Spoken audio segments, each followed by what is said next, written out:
Jacob Mercer dropped to his knees in the snow and screamed his daughter's name into the howling darkness. Nothing answered. Just wind. Just white. Just the terrible certainty that he was about to lose another child. Molly hadn't spoken a single word in 2 years. Not since her mama died. Not since her baby sister stopped breathing in the same week. 7 years old and silent as a grave. Now she was gone, wandered into a blizzard that would kill a grown man in an hour. And Jacob knew, with the cold certainty of a father's worst nightmare, this was his fault.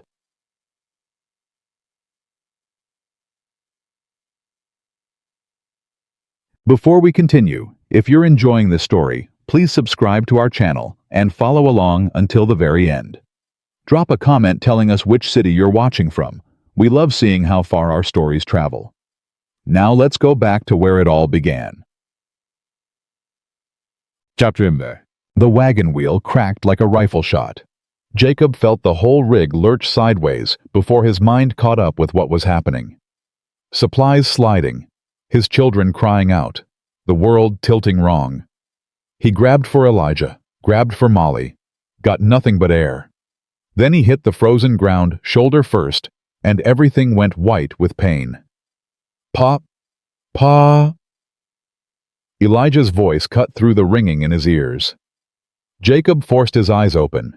His 11-year-old son was scrambling down from the tilted wagon bed, face pale as the snow falling around them. "I'm all right." Jacob pushed himself up with his good arm. His left shoulder screamed in protest. Wrenched bad, maybe cracked. "Your sister. Where's your sister?" "Here, Pa." Elijah pointed. Molly sat in the wagon bed perfectly still. 7 years old, clutching that ragged doll, she never let go of the one that had belonged to her baby sister before the fever took her.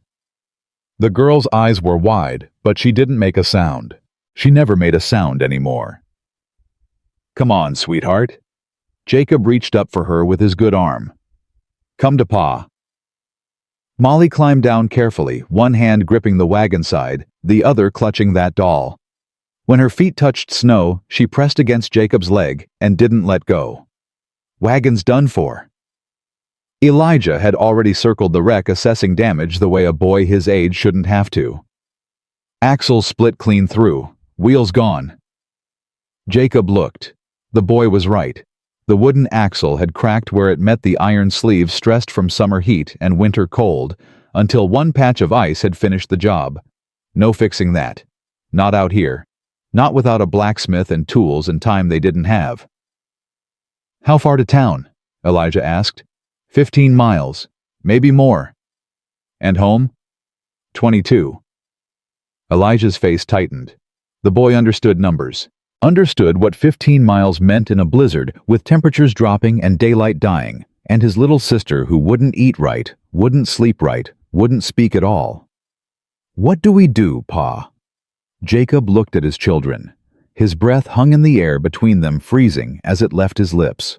The storm that had been threatening all afternoon was here now, and it wasn't playing nice. Wind cut through their coats like they were wearing paper. Snow fell so thick he could barely see 10 feet ahead. He'd survived 4 years of war. Taken a bullet in his thigh at Antietam that still ached every time the temperature dropped. Buried a wife and a baby daughter in the same week and somehow kept breathing. But standing there in that Montana blizzard, looking at his 2 surviving children, Jacob Mercer felt real fear for the first time since the war. "We walk," he said. "We find shelter. And we pray to God someone's got a light in their window." They walked.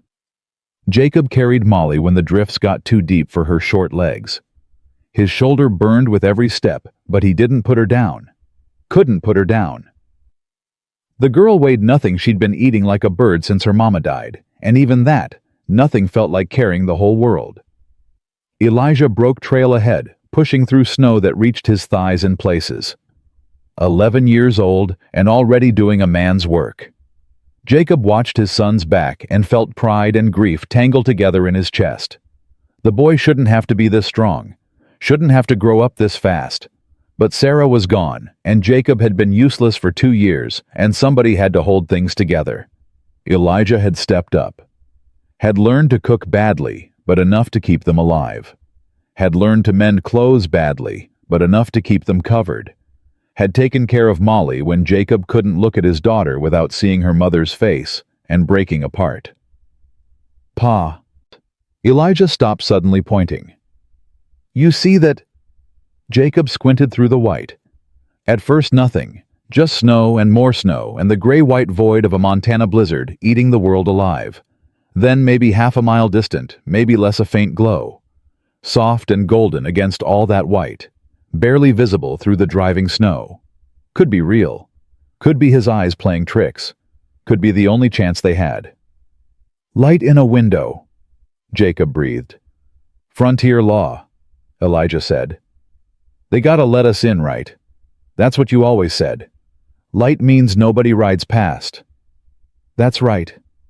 Jacob shifted Molly's weight against his injured shoulder. The girl pressed her face into his neck, cold nose against his skin. Let's go. The walk to that light was the longest of Jacob's life. Every step was a battle. Snow had drifted hip-deep in places. The wind found every gap in their clothing, stole every bit of warmth they had left. Jacob's bad leg had gone stiff, the old bullet wound aching deep in the bone. Elijah stumbled twice, got back up without complaining. The boy had learned not to complain this past 2 years, had learned to swallow his own struggles to avoid adding to his father's burden. Jacob hated that, hated what grief had done to his son, hated himself for letting it happen. Molly never moved, never made a sound, just pressed against him, cold and silent and still, like a doll, like something that had stopped being alive in all the ways that mattered. The light grew stronger. A cabin materialized from the storm, small but sturdy, built low against Montana winds. Smoke rose from the chimney despite the gale. Someone was home. Someone had kept their light burning. Jacob's fist was raised to knock when the door opened. A woman stood there, backlit by firelight, so at first he couldn't see her face, just the shape of her, the set of her shoulders, the way she took one look at them, and her whole body went tense with purpose. Lord in heaven. Her voice was steady despite what she was seeing. Get inside, all of you. Now. She reached past Jacob, grabbed Elijah's arm, pulled the boy through the doorway. Then she was taking Molly from Jacob's arms. He tried to protest, but his frozen hands couldn't grip anymore, and carrying his daughter inside like the girl weighed nothing. You too. The woman looked back at Jacob. Move, mister. You ain't dying on my doorstep. Jacob moved. The warmth hit him like a wall. After an hour in that blizzard, the cabin's heat felt almost painful. His frozen skin burned as blood tried to return. His shoulder throbbed with each heartbeat. His bad leg nearly buckled under him, but he stayed on his feet, watched the woman work.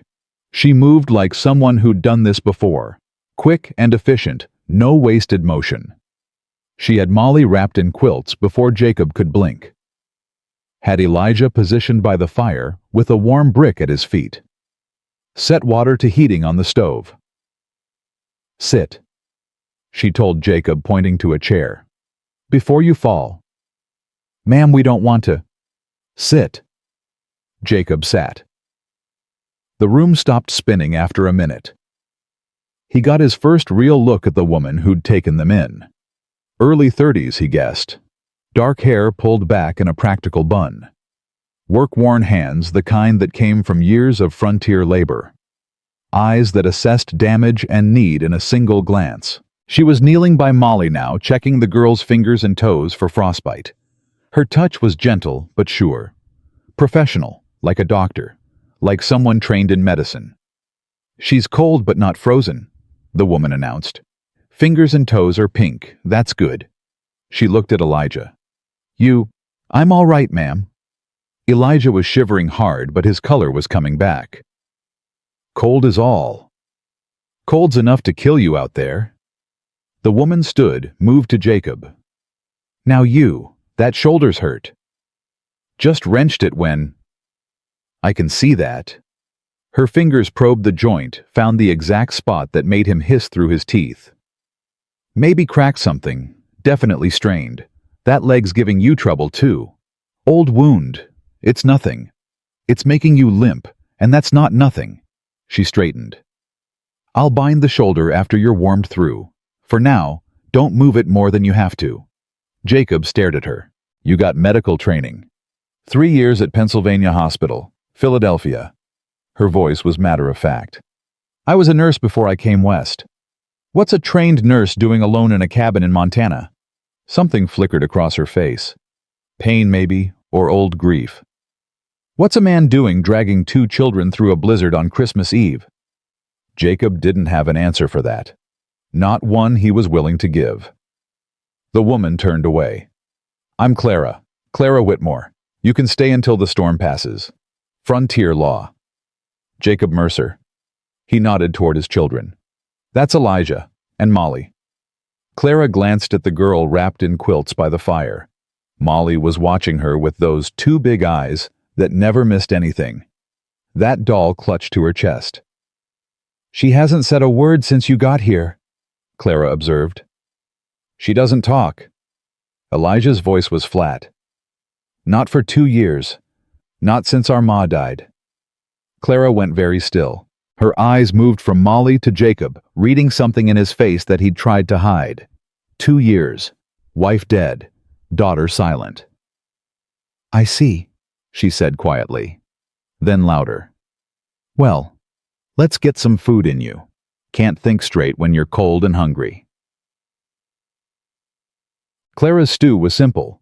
Potatoes, carrots, salt pork herbs from dried bundles by the window.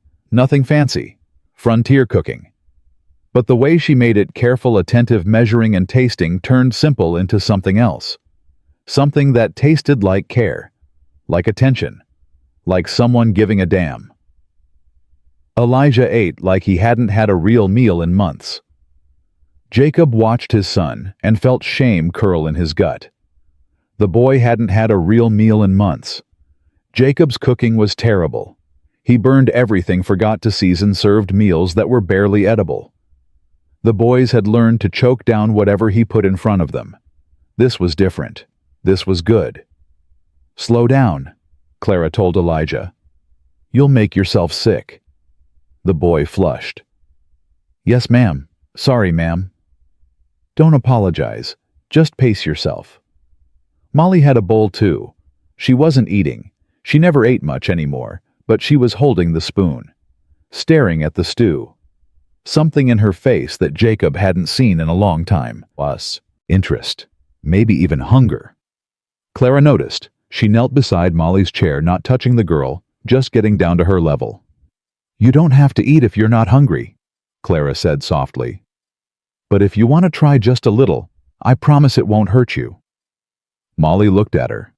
That long, unblinking stare she gave everyone these days. Most people flinched from it, looked away, got uncomfortable with a child who wouldn't speak, wouldn't smile, wouldn't act like a child was supposed to act. Clara didn't flinch. She just waited. Patient, calm, like she had all the time in the world. Molly raised the spoon, took a tiny bite, chewed slowly, then another bite, and another. Jacob's throat went tight. He couldn't remember the last time Molly had eaten without being forced. Without him practically begging her to take just one more bite. Just one more, please, sweetheart. You need to eat. Clara had done it in 30 seconds. Just by waiting. Just by not pushing. That's good, Clara said when Molly had finished half the bowl. That's real good. Molly's free hand, the one not holding that doll, reached out. Touched Clara's sleeve, just briefly, just for a moment. Then she pulled back, dropped her eyes, went still again. But Jacob had seen it, that tiny gesture, that reaching out. His daughter hadn't voluntarily touched another human being in 2 years. Not him, not Elijah, not anyone. She tolerated being held, being carried, being hugged, but she never reached out herself. Until now. Jacob looked at Clara Whitmore, This stranger who'd pulled them from a storm and felt something shift in his chest. Something that felt dangerous. Something that felt like hope. The storm's getting worse. Clara stood at the window watching white darkness howl past the glass. Full night had fallen, and the blizzard showed no sign of stopping. If anything, it had intensified. "We're obliged for the shelter, ma'am." Jacob had moved to stand near her, keeping his weight off his bad leg.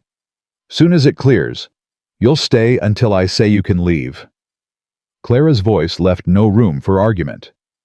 "That shoulder needs rest. Those children need warmth. And I need—" She stopped, shook her head. "The storm won't break until morning at the earliest. You'll sleep here tonight." "We can't impose—" "You're not imposing. You're surviving. There's a difference." Jacob studied her profile in the lamplight. Strong jaw, tired eyes. A face that had known its share of grief. On the wall behind her, he noticed a framed photograph. A wedding picture. Clara younger standing beside a bearded man in his Sunday best. Both of them looking at the camera with the serious expressions people wore for important occasions. "Your husband?" Jacob asked before he could stop himself. Clara's shoulder stiffened. Just slightly. Most people wouldn't have noticed. But Jacob had spent 4 years reading people's bodies in wartime, learning to see what they tried to hide. "He passed. 4 years ago." Her voice was flat, controlled. "Winter fever." "I'm sorry." "Don't be. It was a long time ago." But it wasn't Jacob thought. Not for her. He recognized the sound of someone who'd made peace with loss in their head, but not their heart. He heard that sound in his own voice every time he talked about Sarah. "Your wife," Clara said. Not a question. 2 years, childbirth. Jacob forced the words out. "The baby didn't make it either. Our 4th, a girl. We named her Hope." The irony wasn't lost on him. He'd named his daughter Hope, and now Hope was the one thing he couldn't seem to find. Molly's been silent ever since. The same week. Sarah died on Tuesday. Hope on Thursday. Come Friday, Molly just stopped. Doctor said there was nothing wrong with her throat, her voice. Said it was in her head. Said it might come back on its own. Might not. Clara was quiet for a long moment. When she spoke, her voice was soft. "Grief does strange things to children. To all of us, but especially children. They don't have the words to explain what they're feeling, so sometimes they stop using words altogether." "You sound like you know something about it." Another pause. Clara's hand went to her stomach just briefly. An unconscious gesture, a protective one. "I was supposed to have 3, she said quietly. "Lost all of them before they took their first breath." Jacob's heart clenched. "God, Clara, I'm sorry." "Like I said, don't be. The doctors told me years ago I'd never carry to term. I made my peace with it." But she hadn't. Jacob could hear that too. Could hear the wound beneath the words still raw despite the years. Still bleeding quietly in all the hidden places. "So now you know," Clara said, turning from the window. Her voice was brisk again, businesslike. "We've both got ghosts. Let's not talk about them anymore tonight. You need rest. Your children need rest. Tomorrow we can figure out what comes next." Sleeping arrangements were simple. Clara's cabin had 1 bedroom and a small loft. She put Molly in her bed, tucked under heavy quilts. Elijah would take the loft. Jacob would take the chair by the fire. His shoulder needed to stay warm. Practical. Sensible. Proper. But when Clara started to leave the bedroom, Molly's hand shot out. Grabbed her sleeve. Held on. Clara froze. Molly didn't make a sound. Didn't even look up. But her grip was fierce. Desperate. The grip of a child who'd lost too much and couldn't bear to lose anything else. "I'll stay," Clara said quietly. "Just until you fall asleep." She sat on the edge of the bed. Molly didn't let go of her sleeve. Jacob stood in the doorway watching. His daughter hadn't asked anyone to stay with her since Sarah died, had screamed silently, mouth open, no sound whenever Jacob tried to sit with her at bedtime, had eventually learned to fall asleep alone, rigid and tense and never quite peaceful. Now she was holding on to a stranger, like that stranger was the only solid thing in the world. "Pa." Elijah appeared at Jacob's elbow, voice low. "You see that? I see it. She likes her. Molly likes her." "Seems so." Elijah was quiet for a moment. Then, "Ma would have liked her too. Miss Clara, I mean. Ma would have wanted someone like her for us, if she couldn't be here herself." Jacob's throat closed up. He couldn't answer. Could only stand there watching Clara sit with his silent daughter, watching Molly's grip slowly loosen as sleep pulled her under. Clara began humming, soft and low. A hymn Jacob recognized, an old one, simple and comforting. Sarah used to sing it, used to hum it while she cooked, while she cleaned, while she put the children to bed. Used to fill their house with that melody until Jacob couldn't imagine home sounding like anything else. Now a stranger was humming it, and Jacob's dead wife was suddenly everywhere in that cabin, in the music, in the warmth, in the way Clara touched his daughter's hair so gently. Jacob turned away, went to the fire, sat in the chair Clara had assigned him. Behind him, the humming continued, and Molly, his silent, broken. Molly fell asleep peaceful for the first time in 2 years. Jacob didn't sleep. Couldn't sleep. His shoulder throbbed, his leg ached, his mind wouldn't stop spinning. He kept thinking about Sarah, about her last words to him gasped out between contractions that were going wrong, that everyone in the room knew were going wrong. "Don't let them forget how to live, Jacob. Promise me. Don't let them just survive." He'd promised. Held her hand and promised through tears that he'd make sure their children lived, really lived, not just existed. And then she'd died. And the baby had died. And Jacob had broken every promise he'd ever made. 2 years of barely holding on. 2 years of burned meals and dirty clothes and a house that felt like a tomb. 2 years of watching Elijah grow old before his time and Molly fade away into silence. He'd been so focused on not dying that he'd forgotten to live. Had kept his children breathing but not alive. Had preserved their bodies while their spirits withered.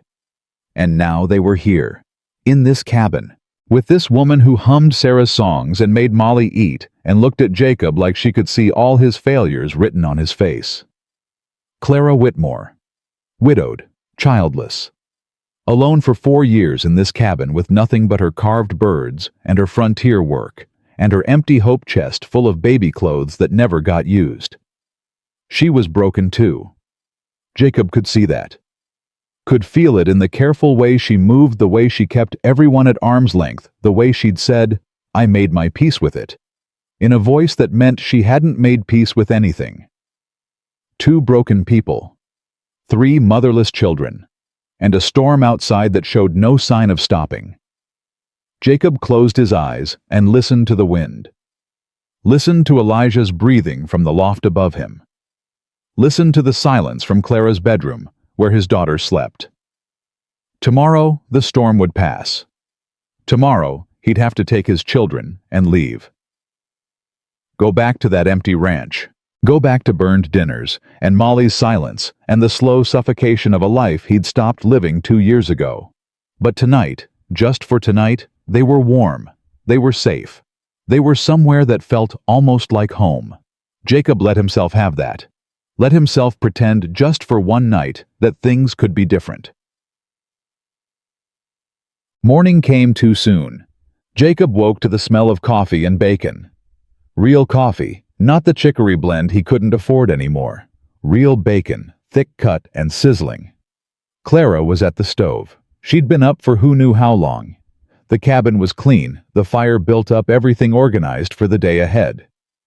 "Storm's still going," she said without turning around. "Won't break till afternoon, maybe evening.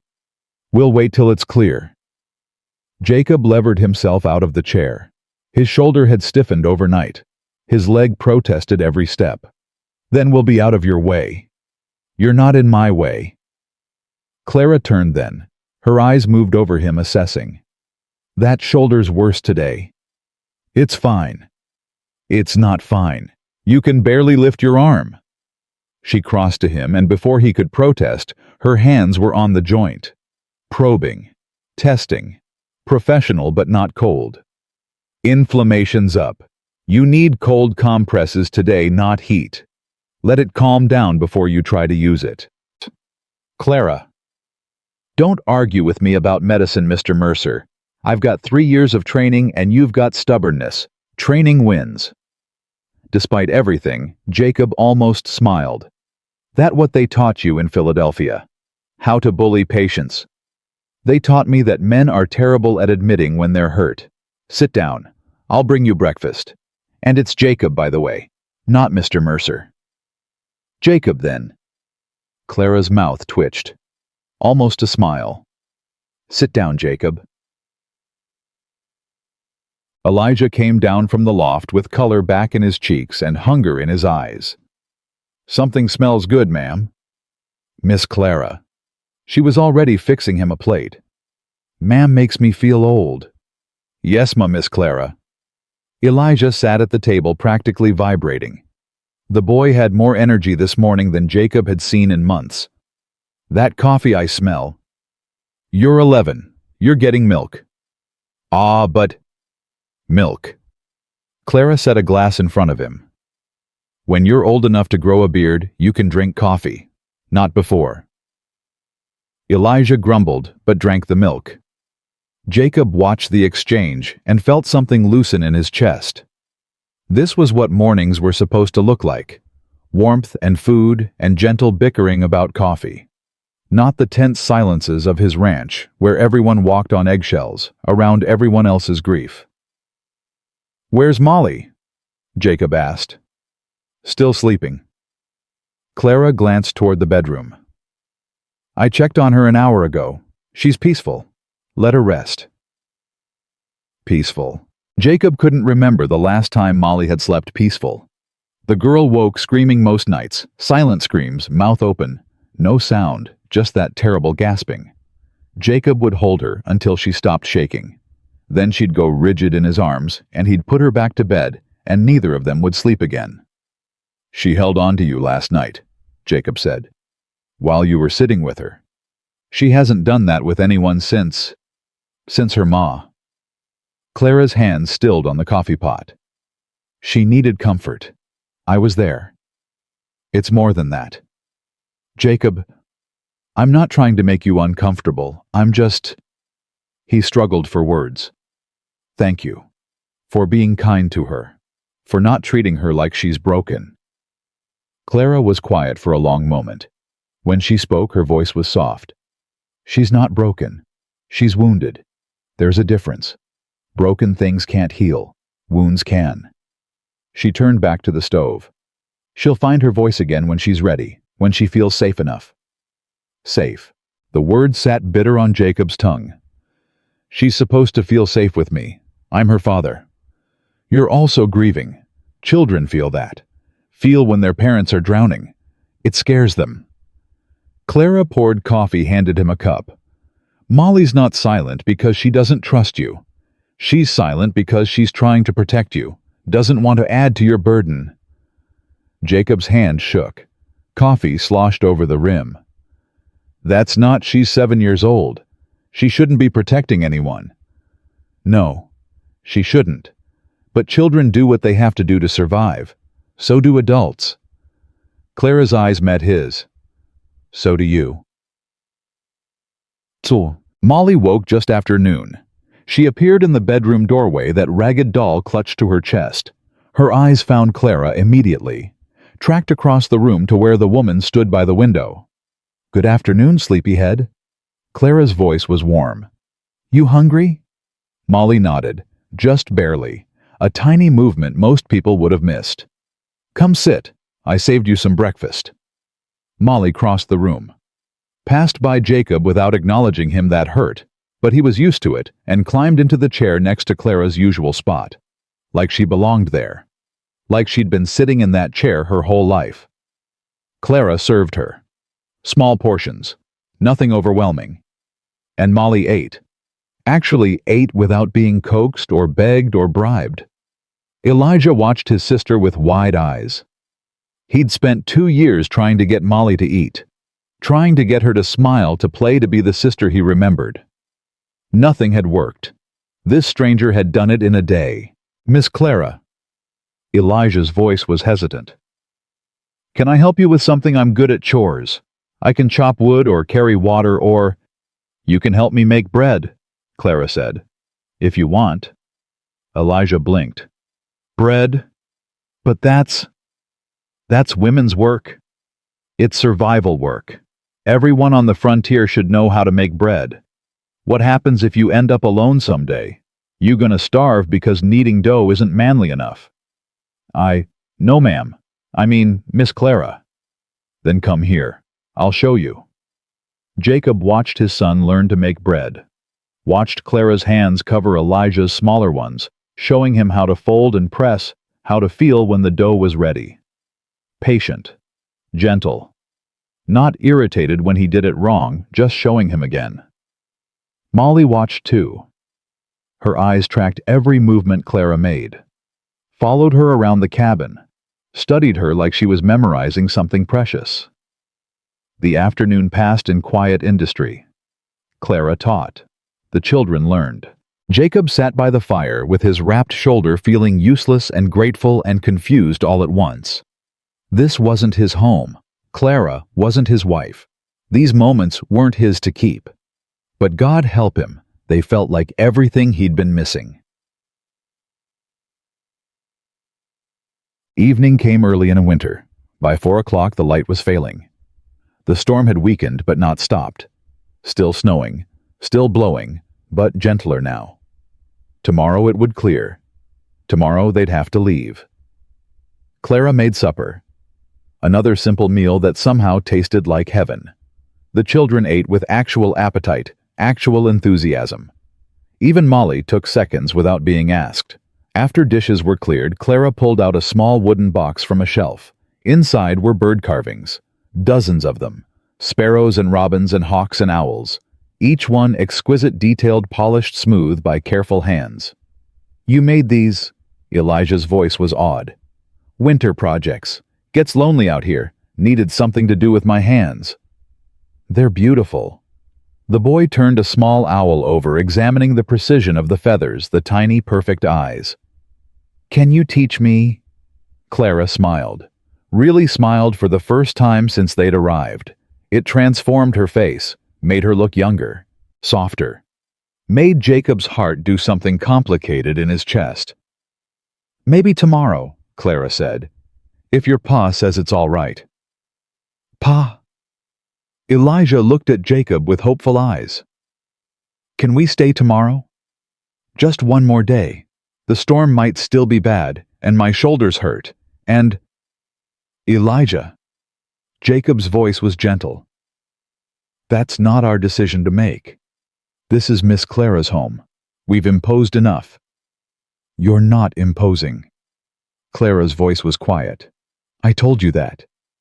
You've been more than kind. But we have a ranch to run. Animals to feed. Responsibilities." The word tasted like ashes in his mouth. Responsibilities. That's what he'd been telling himself for 2 years. That he had to hold things together because that's what responsible fathers did. That he couldn't fall apart because there was no one else to do what needed doing. But holding things together wasn't the same as living. Wasn't the same as being alive. And his children, his wounded, grieving children, knew the difference, even if he'd been too blind to see it. "Pa," Elijah's voice was small. "Can I ask you something?" "What is it, son?" "Are we ever going to be happy again?" The question hit Jacob like a fist to the gut. He saw Clara go still, saw Molly's eyes flick to him, waiting, watching. "I don't know," he said because he was too tired to lie. "I hope so. I want us to be. But I don't know how to make that happen anymore." I think... Elijah hesitated, looked at Clara, then back at his father. I think we started to be happy here. Today. Just a little. Didn't we? Jacob couldn't speak. His throat had closed up completely. We did, Clara answered for him. Her voice was rough. We all did. Molly moved then, climbed down from her chair, crossed the room to Clara, reached up with one small hand. Clara took it, held on, and Molly leaned her head against Clara's leg and closed her eyes. She's never... Elijah's voice cracked. She doesn't let anyone... I know. Clara's free hand came to rest on Molly's hair, gentle, protective. I know, sweetheart. Jacob watched his daughter, his silent, wounded daughter, who hadn't reached for anyone in 2 years, who had closed herself off from every comfort, every touch, every offer of love. She was reaching now, reaching for this woman she'd known for one day. And Jacob realized with a clarity that hurt that Clara Whitmore had given his children more in 24 hours than he'd managed in 2 years. That night, Molly refused to sleep in the bedroom without Clara.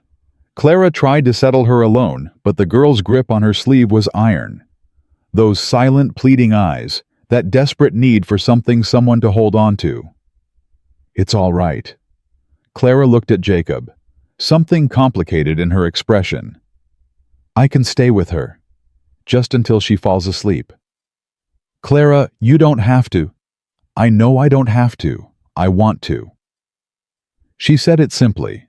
No drama, no expectations, just truth. Jacob nodded, not trusting his voice.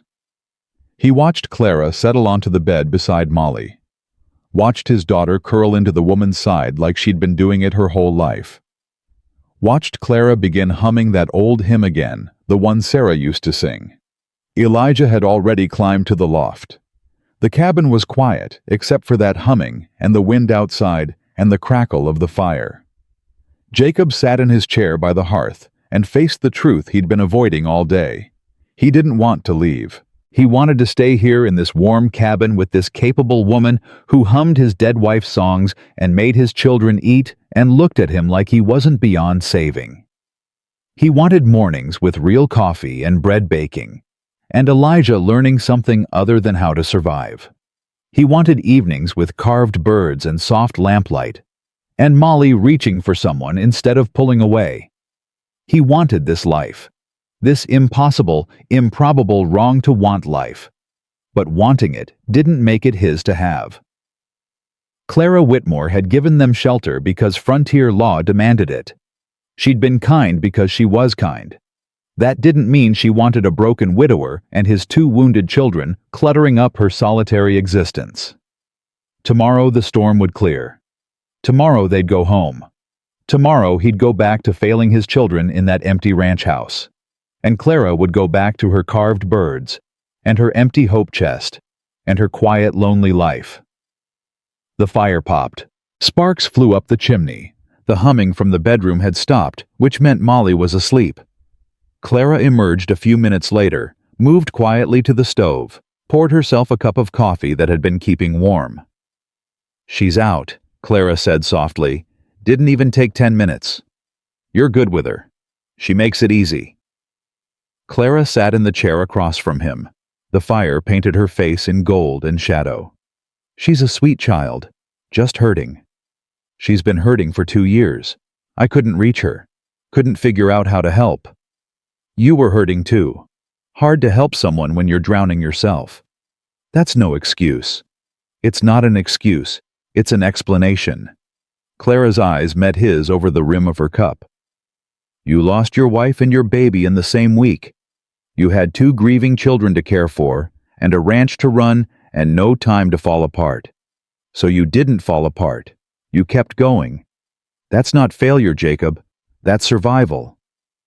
Survival isn't enough. The words scraped his throat raw. Sarah asked me to make sure they lived, really lived. And I haven't done that. I've kept them breathing, that's all. Then start now. What? Start now. Clara leaned forward. You can't change the last 2 years. Can't go back and do it different. But you can change tomorrow, and the day after. You can start choosing to live instead of just survive. How I don't even know what that looks like anymore. Clara was quiet for a long moment. The fire crackled between them. Outside, the wind had finally begun to die. It looks like bread, she said finally. Like teaching your son something useful. Like letting your daughter lean on someone when she needs to. Like asking for help instead of trying to do everything alone. She paused. It looks like not leaving the moment the storm clears because you think that's what you're supposed to do. Jacob's heart stopped. Clara, I'm not asking for anything. Her voice was careful, controlled. I'm just saying, the storm doesn't have to be the only reason to stay. If you wanted another day, to rest, to let that shoulder heal proper, to let the children... She stopped, shook her head. I'm sorry. That was forward. Forget I said anything. I don't want to forget it. Clara looked up. Her eyes were bright in the firelight, vulnerable in a way she hadn't let herself be until now. You've been alone 4 years, Jacob said slowly. In this cabin, with your birds and your work. Why? Because I couldn't have what I wanted, so I learned to live without it. What did you want in family? The word came out rough. Children. A house full of noise and mess and love. But my body can't do what bodies are supposed to do, so I made peace with being alone. Have you made peace with it? Clara didn't answer, but her silence was answer enough. We're a mess, Jacob said. Me and my children. We're broken and grieving, and I don't know if we'll ever be whole again. But Clara... He stopped, started over. Today my daughter reached for you. She hasn't reached for anyone in 2 years. And my son Elijah smiled today. Really smiled. He hasn't done that since before his mother died. Jacob, you gave them something in 1 day that I couldn't give them in 2 years. And I don't know what that means. Don't know what I'm supposed to do with it. But I know I don't want to walk out that door tomorrow and pretend it never happened. Clara's hands were shaking. She set down her coffee cup, pressed her palms against her thighs. What are you asking me? I don't know. Jacob leaned forward. I honestly don't know. This is too fast and too strange, and probably wrong in a dozen ways I haven't figured out yet. But Clara, I felt something today. In this cabin. With you and my children. Something I thought I'd never feel again. What? Hope. The word hung in the air between them. Fragile, dangerous, terrifying. I can't... Clara's voice broke. I can't be a replacement for your wife. I won't be someone's second choice. You wouldn't be. How do you know that you've known me 1 day? 1 day, Jacob. I know. He wanted to reach for her hand. Didn't. Not yet. Too soon.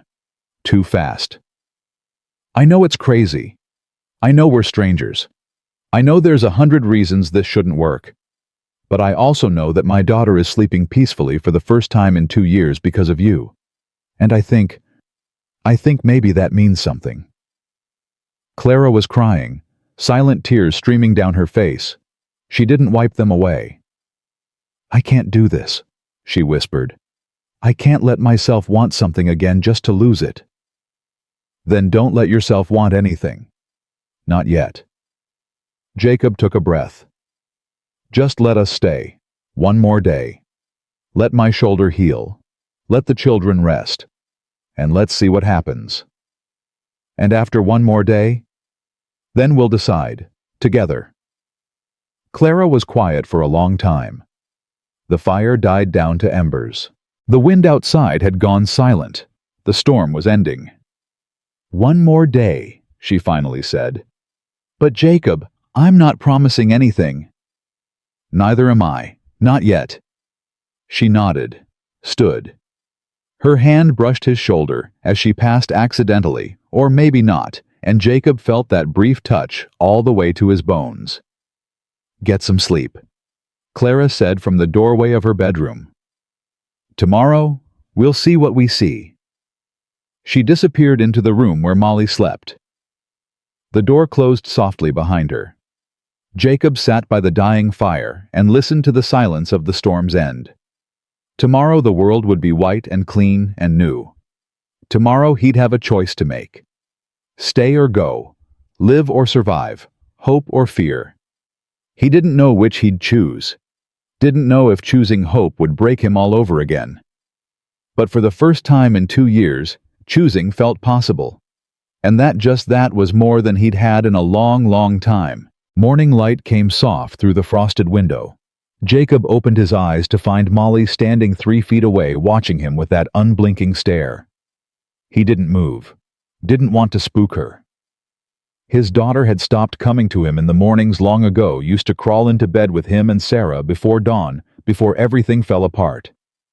Now she kept her distance, watched from doorways, observed but never approached. But here she was, standing close, watching. "Morning, sweetheart," Jacob said quietly. Molly didn't respond. Her eyes moved to his wrapped shoulder, then back to his face. She lifted her small hand, pointed toward the kitchen. "Miss Clara making breakfast?" A tiny nod. "She send you to wake me." Another nod. Then Molly did something that made Jacob's breath catch. She reached out and touched his hand, just briefly. Just her fingertips against his knuckles. Then she pulled back and walked toward the kitchen without looking to see if he followed.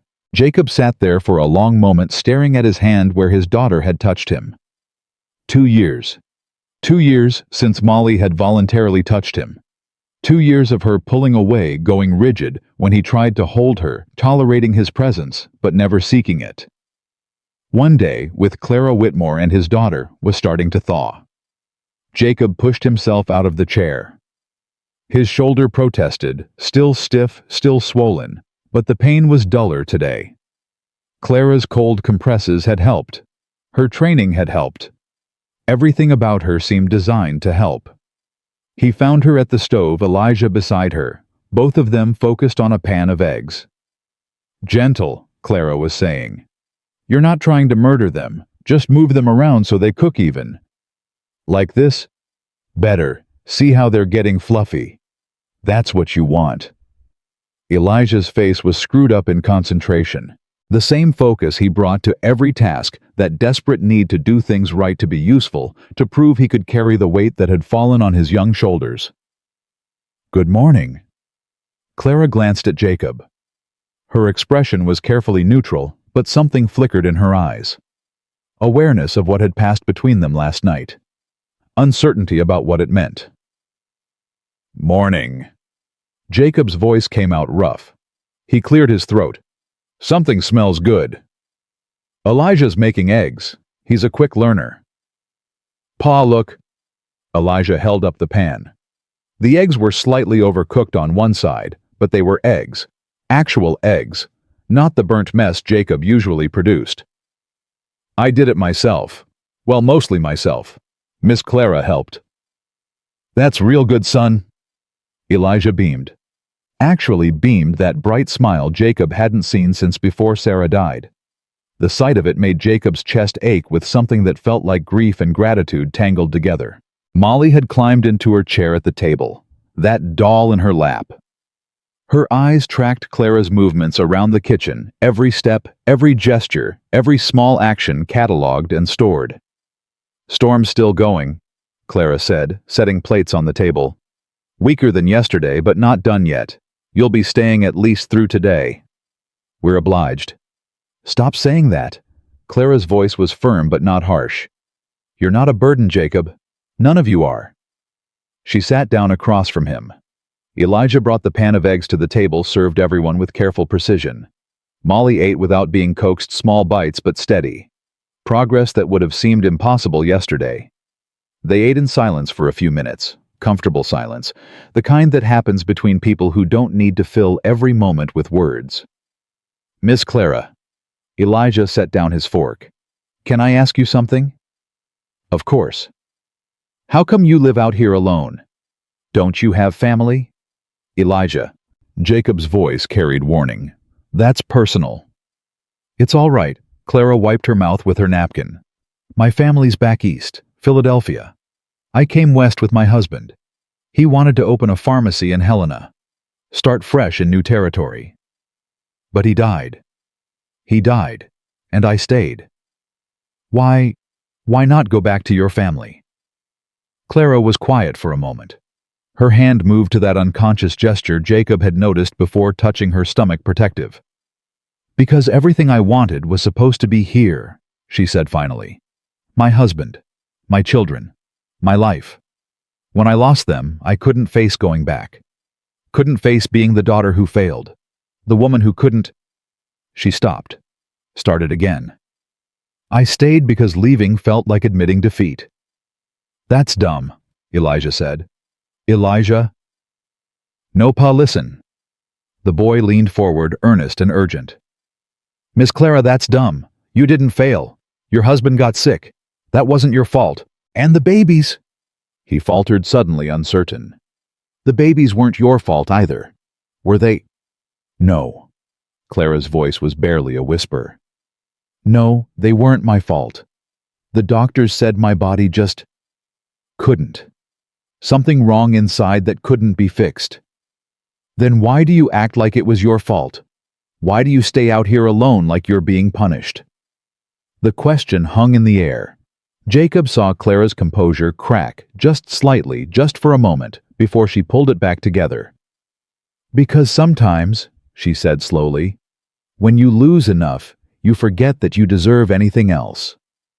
Molly moved then, climbed down from her chair, crossed to Clara, put her small hand on Clara's arm. Clara looked down at the girl, at that silent, solemn face, at those eyes that saw too much. "Thank you, sweetheart," Clara said, her voice rough. "I'm all right." Molly shook her head, just barely, a tiny movement. "You don't think I'm all right?" Another head shake. Then Molly pointed at herself, at Clara, at Elijah and Jacob, drew a circle in the air that encompassed all of them. "We're all not all right?" Clara asked. A nod this time. "But we're here together, and that's something." Molly's face changed, not a smile she didn't smile anymore, but something softer, something that might have been agreement. Jacob watched his daughter communicate more in 30 seconds than she had in months, watched Clara understand her without words, watched something build between them that he couldn't name and couldn't stop. "Well," Clara said, breaking the moment, "dishes won't wash themselves. Elijah, you dry. Jacob, you sit and rest that shoulder. Molly." She paused. "Would you like to help me?" Molly nodded, took the dish towel Clara offered, stood on tiptoe at the basin, ready to work. And Jacob sat there useless and amazed, watching his silent daughter help a stranger with dishes like it was the most natural thing in the world. The day unfolded in small moments. Clara taught Elijah to mend a torn shirt. The boy's fingers were clumsy with the needle at first, but he stuck with it, determined to learn this skill that most boys his age would have scorned as women's work. "On the frontier, there's no such thing as women's work or men's work," Clara told him. "There's just work, and anyone who can't do a little of everything won't survive long." "Pa can't sew." "Then maybe you can teach him when you've learned." Elijah liked that idea. Jacob could see it in his face, the notion that he might have something to teach his father instead of always being the one who learned. Molly spent the morning organizing Clara's sewing basket, sorting buttons by size, arranging thread by color, small tasks that kept her hands busy and her eyes on Clara. "She's good at that," Clara observed quietly to Jacob. "Patient, careful, has an eye for patterns." Her mother was the same way. "Tell me about her, your wife." Jacob's throat tightened. You don't have to. But Molly's watching everything we do. If she sees you talk about her mother, really talk, not just avoid the subject, it might help her understand that grief can be spoken, that Sarah can be remembered without the remembering destroying you." He knew she was right. Knew he'd been doing exactly what Clara described, avoiding the subject, choking down memories, trying to survive by not feeling. Sarah was... He stopped, started again. She was the best person I ever knew. Kind, patient, saw the good in everyone, even when they didn't deserve it. She could make anyone feel welcome, make any place feel like home. How did you meet Church Social, back in Ohio before the war? I was 20 years old and thought I knew everything. She was 18 and actually did know everything. A ghost of a smile. I asked her to dance. She said no. No. Said she didn't dance with men who looked at women like they were prizes to be won. Said if I wanted to talk to her, I should talk to her. Like a person, not like a target. Clara laughed, soft and surprised. I like her already. Everyone did. She had that way about her. Made you want to be better than you were. Jacob's voice roughened. When she died, I didn't know how to be better anymore. Didn't know how to be anything. And the children, they needed me to be strong, so I pretended. But Molly... He looked at his daughter, still sorting buttons with careful concentration. Molly saw through it. Kids do, I think. See the truth we try to hide. She stopped talking because she didn't want to add to your burden. That's what you said last night. I believe it's true. She loves you, Jacob. She's protecting you the only way she knows how. By not needing anything from me. By not asking for what she needs. There's a difference. Jacob felt those words land somewhere deep in his chest. Pierce something he'd been carrying for 2 years. The guilt of failing his daughter. The shame of not being able to reach her. How do I fix it? You start by being honest. With her. With yourself. Clara's hand brushed his arm briefly, barely, as she passed. You start by letting yourself feel instead of just surviving. That afternoon, Molly found paper and a pencil in Clara's writing desk. She sat at the table for an hour, drawing with intense concentration. Nobody disturbed her. Clara had made that clear with a single look. Let her work. When Molly finished, she carried the paper to Clara, held it up, waited. Clara took it, studied it. Her face went very still. Jacob. Her voice was strange, tight. You should see this.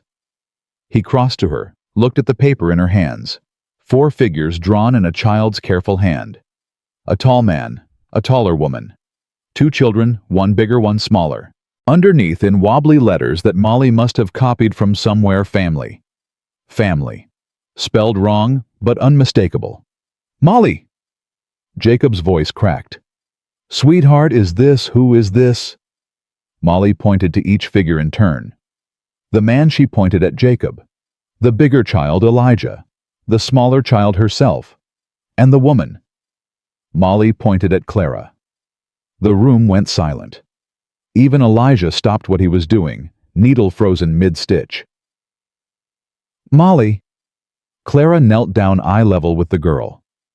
This is beautiful. But sweetheart, I'm not... Molly shook her head, reached out, touched the paper where the woman stood, then touched Clara's face. She knows you're not her mother. Jacob's voice came from somewhere far away. She's not confused. She's showing you what she wants. Clara's eyes filled with tears. She didn't wipe them away, just stayed there kneeling while a silent 7-year-old told her everything words couldn't say. I don't know if I can be what she needs, Clara whispered. You already are. Jacob put his hand on Clara's shoulder, felt her trembling under his palm. You already are, Clara. That's what she's trying to tell you. Molly leaned forward, wrapped her arms around Clara's neck, held on tight. And Clara, this woman who'd been alone for 4 years, who'd lost 3 babies, who'd built walls around herself to survive, broke down and wept while a child who couldn't speak gave her the only comfort that mattered. Evening came with the smell of bread baking. Elijah had made it himself, mostly himself, with Clara guiding him through the tricky parts. The loaf was lopsided and a little dense, But it was bread. Real bread. Made with his own hands. I can't believe it. The boy stared at the golden brown loaf like it was a miracle. I actually made bread. You did. Clara was smiling that real smile again, the one that transformed her face. And tomorrow you'll make another one. Practice makes better.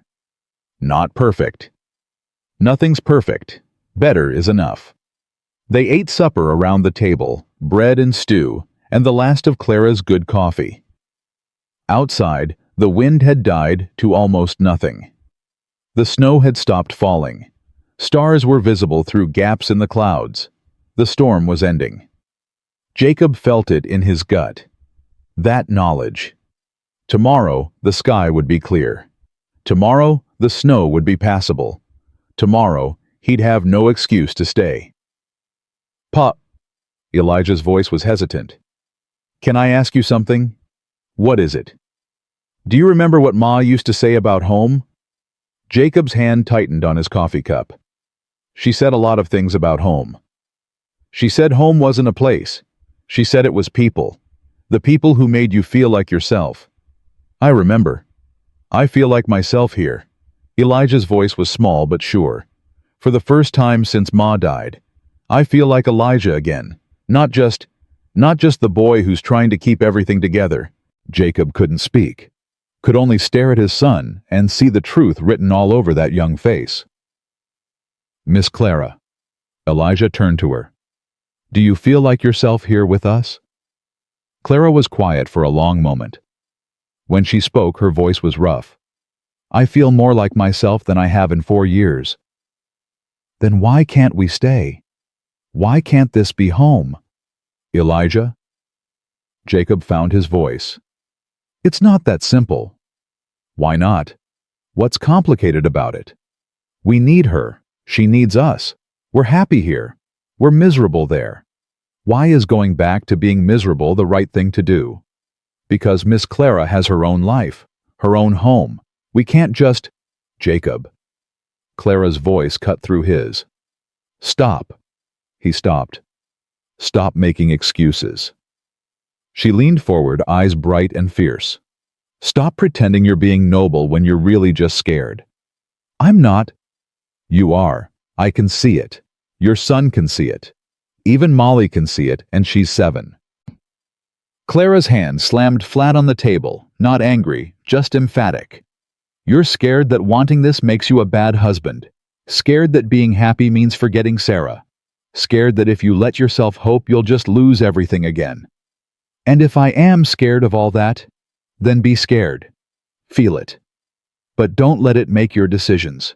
Don't let fear take your children back to that empty ranch where you've been slowly dying for 2 years. The words hit Jacob like physical blows. Each one landed. Each one left a mark. You don't know what it's like.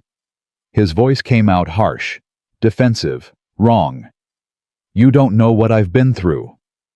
I know exactly what you've been through. Clara's voice rose to match his. I've been through the same thing. Lost my husband. Lost my children. Lost every dream I ever had. And I did exactly what you're doing, retreated. Built walls. Decided that surviving alone was better than risking love again. And I've been miserable for 4 years, alone in this cabin, carving birds to mark the seasons because I couldn't mark them with anything else. Helping birth other people's babies because I'll never have my own. Telling myself I was fine when I was dying inside. She was crying now. Both of them were. Elijah watched with wide eyes.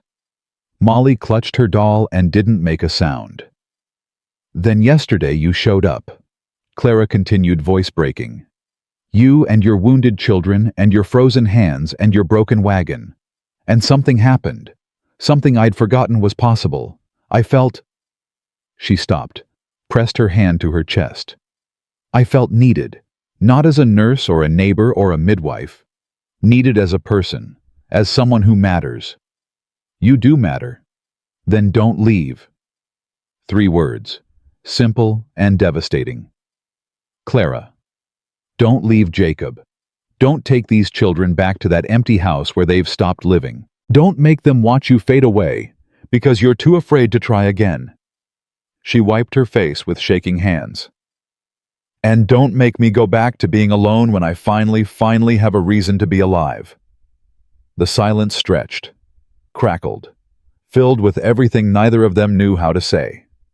Molly moved, climbed down from her chair, walked to the small chalkboard Clara kept by the kitchen door, a slate for writing grocery lists and reminders. She picked up the chalk, wrote something in careful letters, held it up for everyone to see. "Can we stay? Please?" Jacob stared at those words, at his daughter's handwriting, at the first thing Molly had communicated directly to him in 2 years. Not speech. Not yet. But something. A bridge. A reaching out. "Molly." His voice came out strangled. "Sweetheart." She walked to him, looked up with those 2 big eyes that saw everything, and she waited.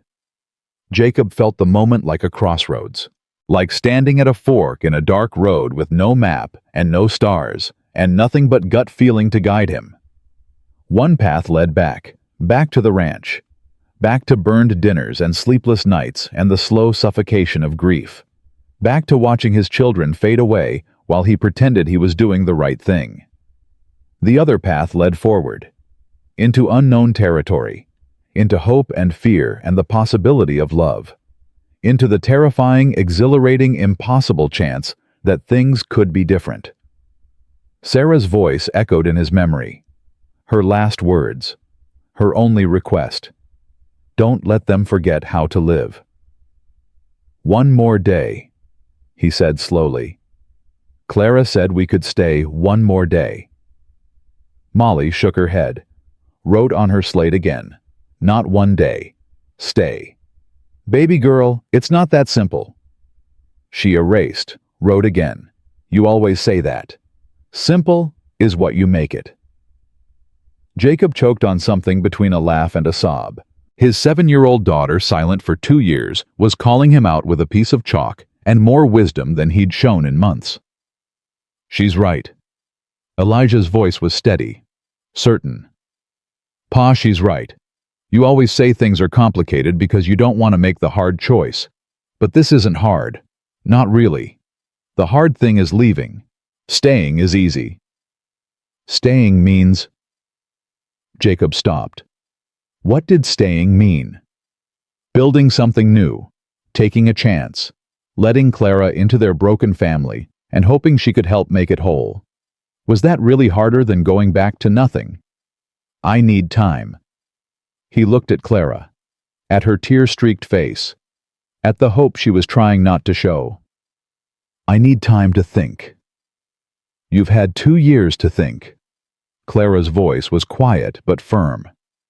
At some point, thinking becomes another word for hiding. I'm not asking you to propose. I'm not asking for promises. I'm just asking you to stay long enough to see what this could be." She stood, crossed to him, stood close enough that he could smell wood smoke and lavender in her hair. "Give us a chance, Jacob. That's all I'm asking. Give us a chance." He looked at her. At this woman who'd taken them in from a blizzard, who'd fed them and healed them and made his children come alive, who'd wept over a crayon drawing and held his silent daughter like she was precious. "What if I fail again?" The words came out raw, honest in a way he hadn't been honest in years. "What if I break what's left of them? What if you don't?" Clara put her hand on his chest, over his heart. "What if you stop being afraid long enough to let something good happen?" Molly tugged at his sleeve. He looked down. She had the slate again. "Mama said, be brave." Jacob's legs gave out. He dropped to his knees in front of his daughter, eye level with her for the first time in months. "You remember that? What Mama said?" Molly nodded. "What else did Mama say?" The girl thought for a moment. Then she wrote slow and careful, "Love is always worth it, even when it hurts." Jacob pulled his daughter into his arms, felt her small body tense at first, that habitual resistance, then slowly Slowly relax. Melt into him. Let herself be held. I'm sorry. He breathed the words into her hair. I'm so sorry I haven't been brave. I'm sorry I stopped living when Mama died. I'm sorry I made you think you had to protect me. Molly's arms came up, wrapped around his neck, held on tight. It was the first real hug she'd given him in 2 years. Jacob broke. All the walls he'd built, all the defenses he'd constructed, all the careful numbness that had kept him upright, it all crumbled. He sobbed into his daughter's shoulder while she held him, while Elijah's hand landed on his back while Clara stood nearby and let him fall apart. When he could breathe again, when the worst of it had passed, Jacob looked up at Clara through swollen eyes. I don't know how to do this, he said. Don't know how to start over. Don't know how to let someone in. Neither do I. Clara knelt beside him, took his hand. But I'd like to figure it out, together. The town will talk. Let them talk. Your reputation hasn't mattered to me in years. Clara. She stopped his words with a finger on his lips. Just that. Gentle pressure, silencing his objections. Jacob Mercer, I've been alone for 4 years. I've been empty for longer than that. And in 2 days, you and your children have made me feel more alive than I've felt since I came west. Her voice shook but didn't break. I'm not asking for forever. I'm asking for a chance. Will you give me that? He looked at his children. At Elijah, standing tall, hope naked on his young face. At Molly, still in his arms, waiting for his answer.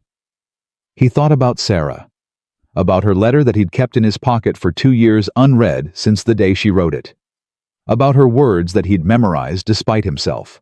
Don't let them forget how to live. Promise me, Jacob. Let love in again. Let someone take care of them. Take care of you. Yes, he said. One word, simple and terrifying and right. Yes, Clara, I'll give you that chance. Clara's face transformed, joy breaking through like sun through storm clouds. She leaned forward, pressed her forehead to his, breathed the same air he breathed. Thank you, she whispered. Thank you. Molly squirmed between them, wrote on her slate. This means we stay right. Jacob laughed, actually laughed for the first time in God knew how long. Yeah, baby girl, this means we stay. Elijah whooped, jumped up and down like the 11-year-old he was instead of the old man he'd been pretending to be. Molly's face did something it hadn't done in 2 years, her lips curved. Not quite a smile, but close. So close. And Clara Whitmore, widow and nurse and lonely survivor, put her arms around all of them. This broken family she'd just agreed to help mend and held on like she'd never let go. Outside, the sky cleared. Stars emerged bright and cold and ancient, looking down on a small cabin in Montana Territory where something new was being born. Not a family, not yet, but the possibility of one. And sometimes, possibility was enough. That night, Jacob couldn't sleep. He sat by the fire after everyone else had gone to bed, Clara in her room, the children in the loft, and he pulled out Sarah's letter. The one he'd been carrying for 2 years. The one he'd memorized, but never really heard. He read it again. Slowly. Word by word. My dearest Jacob. If you're reading this, then I've gone somewhere you can't follow. Not yet. And I need you to hear me, my love. Really hear me because I know you. I know you'll blame yourself. I know you'll close yourself off. I know you'll try to survive instead of live because that's what you do when you're hurt. You retreat. You protect yourself. You think that's strength. It's not. It's fear. And I love you too much to let fear win. So here's what I need you to do. I need you to keep living, not just breathing living. I need you to let the children laugh and play and grow up knowing that happiness is possible. I need you to let someone else in someday, someone who can take care of them, take care of you. I know that feels like betrayal. It's not. Love isn't a finite resource, Jacob. Loving someone new doesn't mean loving me less. It means your heart is big enough to hold both. Find someone good. Someone who'll be patient with our children. Someone who'll teach Elijah that strength and gentleness can coexist. Someone who'll reach Molly when she retreats into herself, because she will, my love. She's so much like you. Be happy, Jacob. That's all I've ever wanted. Be happy. I'll be waiting for you someday, but not yet, not for a long time. You have living to do first. All my love, forever. Sarah Jacob folded the letter carefully, put it back in his pocket, stared into the dying fire. She'd known. Even dying Sarah had known what he'd do, how he'd fail, what he'd need to hear when he finally stopped running. Find someone good. He'd found her. Or the storm had found her for him. Or God or fate or whatever force moved through the world making impossible things happen. Clara Whitmore was good. She was patient. She was already reaching Molly when no one else could. Already teaching Elijah things that mattered. And she needed them as much as they needed her. Tomorrow, they'd figure out what came next. Tomorrow, there'd be practical considerations. His ranch, her cabin, the town's opinion, a courtship that had to happen properly if anyone was going to respect them. But tonight, Jacob let himself feel something he'd forgotten existed. Peace. The fire crackled. The cabin settled around him. And Jacob Mercer, for the first time in 2 years, fell asleep without dreading the morning. 3 days later, Jacob rode back to his ranch alone. Clara had insisted. The children needed stability, she said, routine. And Jacob had responsibilities that wouldn't wait animals to feed property to check neighbors who'd wonder where he'd disappeared to in the middle of a blizzard. Go, she'd told him that morning, her hand warm on his arm. Do what needs doing. We'll be here when you get back. We. Like they were already a unit. Already something. The ride took 4 hours through snow that reached his horse's knees in the drifts. His shoulder ached with every jarring step. His leg throbbed where the old bullet wound never quite healed right. But the physical pain was nothing compared to the strange emptiness in his chest. He'd left his children with Clara, left them laughing over breakfast, Elijah helping with dishes, Molly drawing at the table with that focused intensity she brought to everything. Left them in that warm cabin that felt more like home than his own house had felt in 2 years. The ranch house appeared through the trees, and Jacob's stomach dropped. It looked wrong. Not damaged, the storm hadn't touched it, but wrong in a way he couldn't name. Gray and cold and silent. A building where people existed rather than lived. He'd never noticed before. Had been too deep in his own grief to see what his home had become. The barn needed mucking. The horses needed feeding. The cattle had huddled together in the lower pasture, alive but hungry. Jacob worked until his hands were raw and his shoulders screamed, and the sun had dropped low enough to paint everything orange. Then he went inside. Sarah's apron still hung by the stove. Her sewing basket sat by the chair where she used to sit evenings. The dried flowers she'd picked last summer, brown and brittle, now still stood in their jar on the windowsill. He'd kept it all, every piece of her, like a shrine, like a tomb. "I'm sorry," Jacob said to the empty room. "I'm so sorry, Sarah." He wasn't sure what he was apologizing for. Keeping her memory frozen in place, or finally being ready to let it go. The next morning, Silas Brennan rode up to Jacob's porch.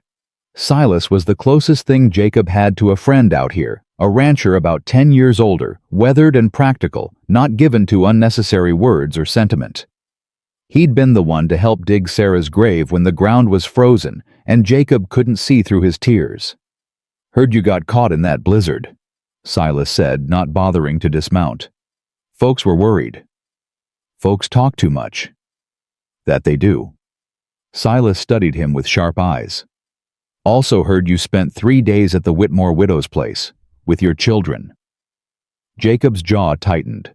"Storm trapped us. She took us in." Mm-hmm. Silas shifted in his saddle. "And now your children are still there, while you're here. She's watching them while I handle things. That a problem?" "Not to me." Silas paused. "Might be to others. You know how people are, how they talk. Let them talk. You sure about that? Because Clara Whitmore's got enough whispers following her already. Last thing she needs is more. Jacob went still. What whispers? Silas looked uncomfortable. Ain't my place to spread gossip. What whispers, Silas? A long pause. The older man sighed. Some folks say she's cursed. Lost 3 babies, you know. And her husband before that. There's women in town who won't go to her for birthing, even though she's the best midwife in the territory. They're scared whatever's wrong with her might rub off. Jacob felt heat rise in his chest. That's the stupidest thing I've ever heard. Didn't say I believed it. Just said people talk. Silas leaned forward in his saddle. If you're thinking about getting involved with her, and I ain't saying you shouldn't, you need to know what you're walking into. Some folks won't take kindly to it. Some folks will make trouble. What kind of trouble? Depends on the folks. Silas's voice dropped. Marcus Cole's been trying to buy Clara's land for 2 years. Keeps offering her pennies, hoping she'll get desperate enough to sell. If he thinks she's got a man backing her now, he might push harder. Might try to make things difficult. Who's Marcus Cole? Banker from Helena. Got interest all over the territory. Land mostly. Buys up properties when folks can't pay their debts, sells them for 3 times what he paid. Silas spat into the snow. He's legal. Mostly. But he ain't good. Jacob filed the name away. Thanks for the warning. Just looking out for you. Silas gathered his reins. And Jacob. For what it's worth, I think Clara Whitmore's a fine woman.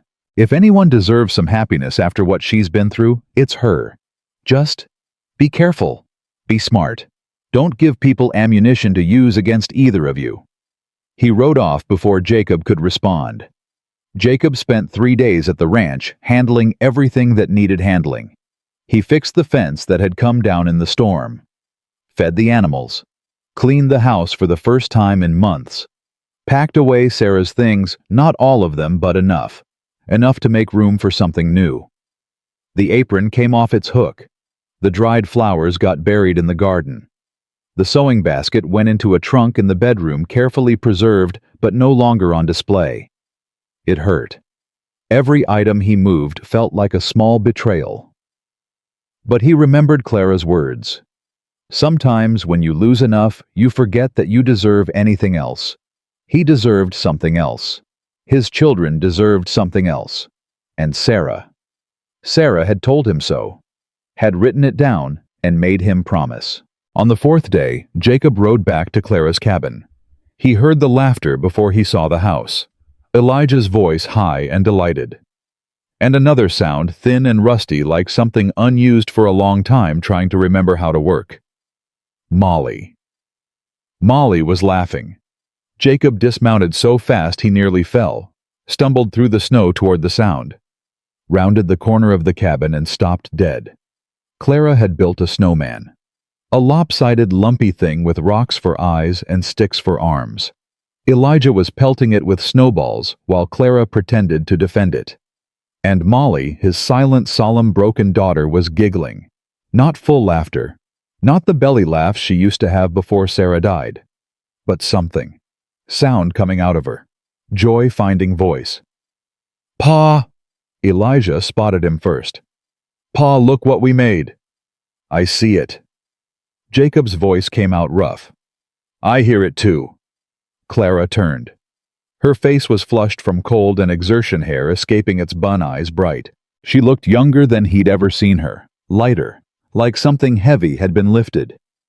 You're back. I'm back. Molly ran to him. Actually ran quick feet through the snow and launched herself at his legs. He caught her, lifted her, felt her small arms wrap around his neck. And then she spoke. Papa. One word. Her voice hoarse and strange from 2 years of silence. But unmistakable. Undeniable. Papa. Jacob's knees buckled. He went down into the snow, Molly still in his arms, and he wept. Great heaving sobs that shook his whole body, while his daughter held on and said that word again and again, like she was remembering how it felt. Papa! Papa! Papa! Clara knelt beside them. Elijah ran over, wrapping his arms around all of them. A pile of bodies in the snow, crying and laughing, and something breaking and mending all at once. She started yesterday, Clara said, her voice wet with tears. Just small sounds at first, then words. She asked for water. She said, please. She called me. Clara stopped, swallowed. She called me Mama Clara. Jacob pulled back enough to see his daughter's face. Those two big eyes bright now instead of empty. That small mouth curved in something that was almost a smile. You found your voice, he whispered. Molly nodded. Then carefully, deliberately, she spoke again. Miss Clara helped. Made me feel safe. Every word was an effort. 2 years of silence didn't disappear overnight. But she was trying. She was speaking. She was coming back. Thank you. Jacob looked at Clara. Thank you. Don't thank me. She did the work. Clara's voice broke. I just loved her. That's all. I just loved her. They moved to Clara's cabin the next week. Jacob couldn't take his children back to that empty ranch. Not now. Not after watching them bloom in Clara's care. The ranch would keep animals, could be sold, or moved property could be checked on, but his children's healing couldn't wait. Clara gave them her bedroom. She took the loft. Proper, she insisted. Nothing improper about any of it. Just a widow helping out a neighbor and his children during hard times. But everyone knew it was more than that. Everyone saw the way Jacob looked at Clara, the way Clara touched his arm when she passed, the way Molly had started calling her Mama Clara without hesitation. The town started talking. It was Mrs. Crawford who came first. Agnes Crawford, 62 years old, and self-appointed guardian of community morals. She arrived on a Tuesday morning with a basket of biscuits and eyes sharp enough to cut glass. Mrs. Whitmore. Agnes didn't wait to be invited in. Just pushed past Clara into the cabin, taking in every detail. The children's coats on hooks. Jacob's boots by the door. The domestic intimacy of a shared space. Mrs. Crawford. Clara's voice was carefully neutral. To what do I owe the pleasure? I think you know. Agnes set down her basket with a thump. The whole territory's talking about you and Jacob Mercer. Man moves into a widow's cabin with his children not 2 weeks after his wife's been dead. His wife's been dead 2 years. And people have questions. Concerns. Agnes's eyes narrowed. About propriety. About the example being set for those children. About what exactly is going on under this roof. Jacob stepped in from the back room. He'd been checking on Molly, who was napping after lunch, the girl tired easily now, her body relearning how to function after 2 years of retreat. What's going on under this roof, Jacob said, his voice hard, is a woman helping a man raise his children. Nothing more, nothing less. And you expect people to believe that? I don't much care what people believe. You should. Agnes drew herself up. Reputation matters, Mr. Mercer. Especially for a woman alone. Especially for a woman who's already got... She stopped, pressed her lips together. Got what? Clara's voice was quiet, dangerous. Say it, Agnes.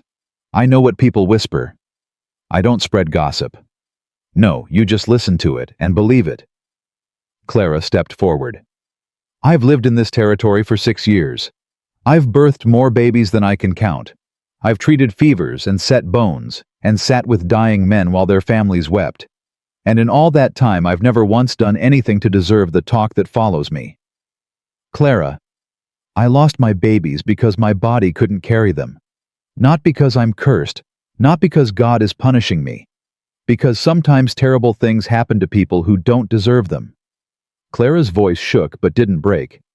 And if that's the worst thing the town can say about me, then the town can go straight to hell. Agnes's face went red. Well, I never... No, you never. Clara opened the door. Thank you for the biscuits. You can leave now. I came here to help, to warn you. You came here to judge. There's a difference. Clara stood aside, holding the door open. Cold air rushed in. "Goodbye, Mrs. Crawford." Agnes left, spine rigid with offended dignity. Clara closed the door behind her and leaned against it, all the strength suddenly gone from her body. "That was—" Jacob started. "Stupid. That was stupid." Clara put her face in her hands. "I just made an enemy of the biggest gossip in the territory. By tomorrow everyone will know I told her to go to hell." "You told her the truth. The truth doesn't matter. Appearances matter. Reputation matters." Clara looked up at him, eyes wet. "I've just made things harder for both of us." Jacob crossed to her, put his hands on her shoulders, felt her trembling under his palms. "Listen to me. I don't care what Agnes Crawford thinks. I don't care what anyone thinks. What matters is what's happening in this cabin. What matters is that my daughter spoke for the first time in 2 years because of you. What matters is that my son smiles again. What matters is that I feel alive for the first time since Sarah died. Jacob, I'm going to court you." The words came out before he could stop them, before he could think about whether they were wise. "Properly. Publicly. I'm going to take you to church on Sunday and sit beside you where everyone can see. I'm going to call on you with flowers and ask permission to walk you home. I'm going to do everything right, everything proper, so that no one can say you're anything less than a respectable woman being courted by a man who intends to marry her." Clara stared at him. "Marry? Eventually, if you'll have me, if you want." She kissed him. The kiss was desperate and hungry, and full of everything neither of them had let themselves feel. 2 years of grief and 4 years of loneliness crashing together in a moment of contact. When they broke apart, both breathing hard, Clara laughed through her tears. "I've wanted to do that since the first night you showed up half frozen on my doorstep. Should have done it sooner. Would have warmed me up faster than that fire." She laughed again, and Jacob felt something unlock in his chest. Something that had been frozen so long he'd forgotten it existed. Joy, pure and simple and terrifying. "Papa!" They sprang apart. Molly stood in the doorway of the bedroom, rubbing her eyes, that ragged doll clutched to her chest. "Hey, sweetheart." Jacob's face was burning. "Did we wake you?" Molly shook her head. Her eyes moved from Jacob to Clara and back again, processing, understanding. "Are you marrying?" The words came slow, careful, each one an effort. "You and Mama Clara." Jacob looked at Clara. She looked back at him. A conversation passed between them without words. "We're going to try," Jacob said finally. Would that be okay with you?" Molly considered the question with the gravity of a 7-year-old who had seen too much and understood even more. "Mama Sarah," she said slowly, "in heaven, would she be mad?" Jacob's throat closed. He knelt down eye level with his daughter. "No, baby. Mama Sarah wouldn't be mad. Mama Sarah wanted us to be happy. She told me so. She said—" He had to stop, swallow, start again. "She said to find someone good, someone who could take care of us." "Mama Clara is good." "Yes, she is." Molly nodded. Decisive. Final. Then she crossed the room, took Clara's hand, and looked up at her. "Please marry Papa," she said. "I want you, Pa, to stay. Forever." Clara dropped to her knees, pulled Molly into her arms, and sobbed into the girl's hair, while Jacob watched and felt his heart break and mend all over again.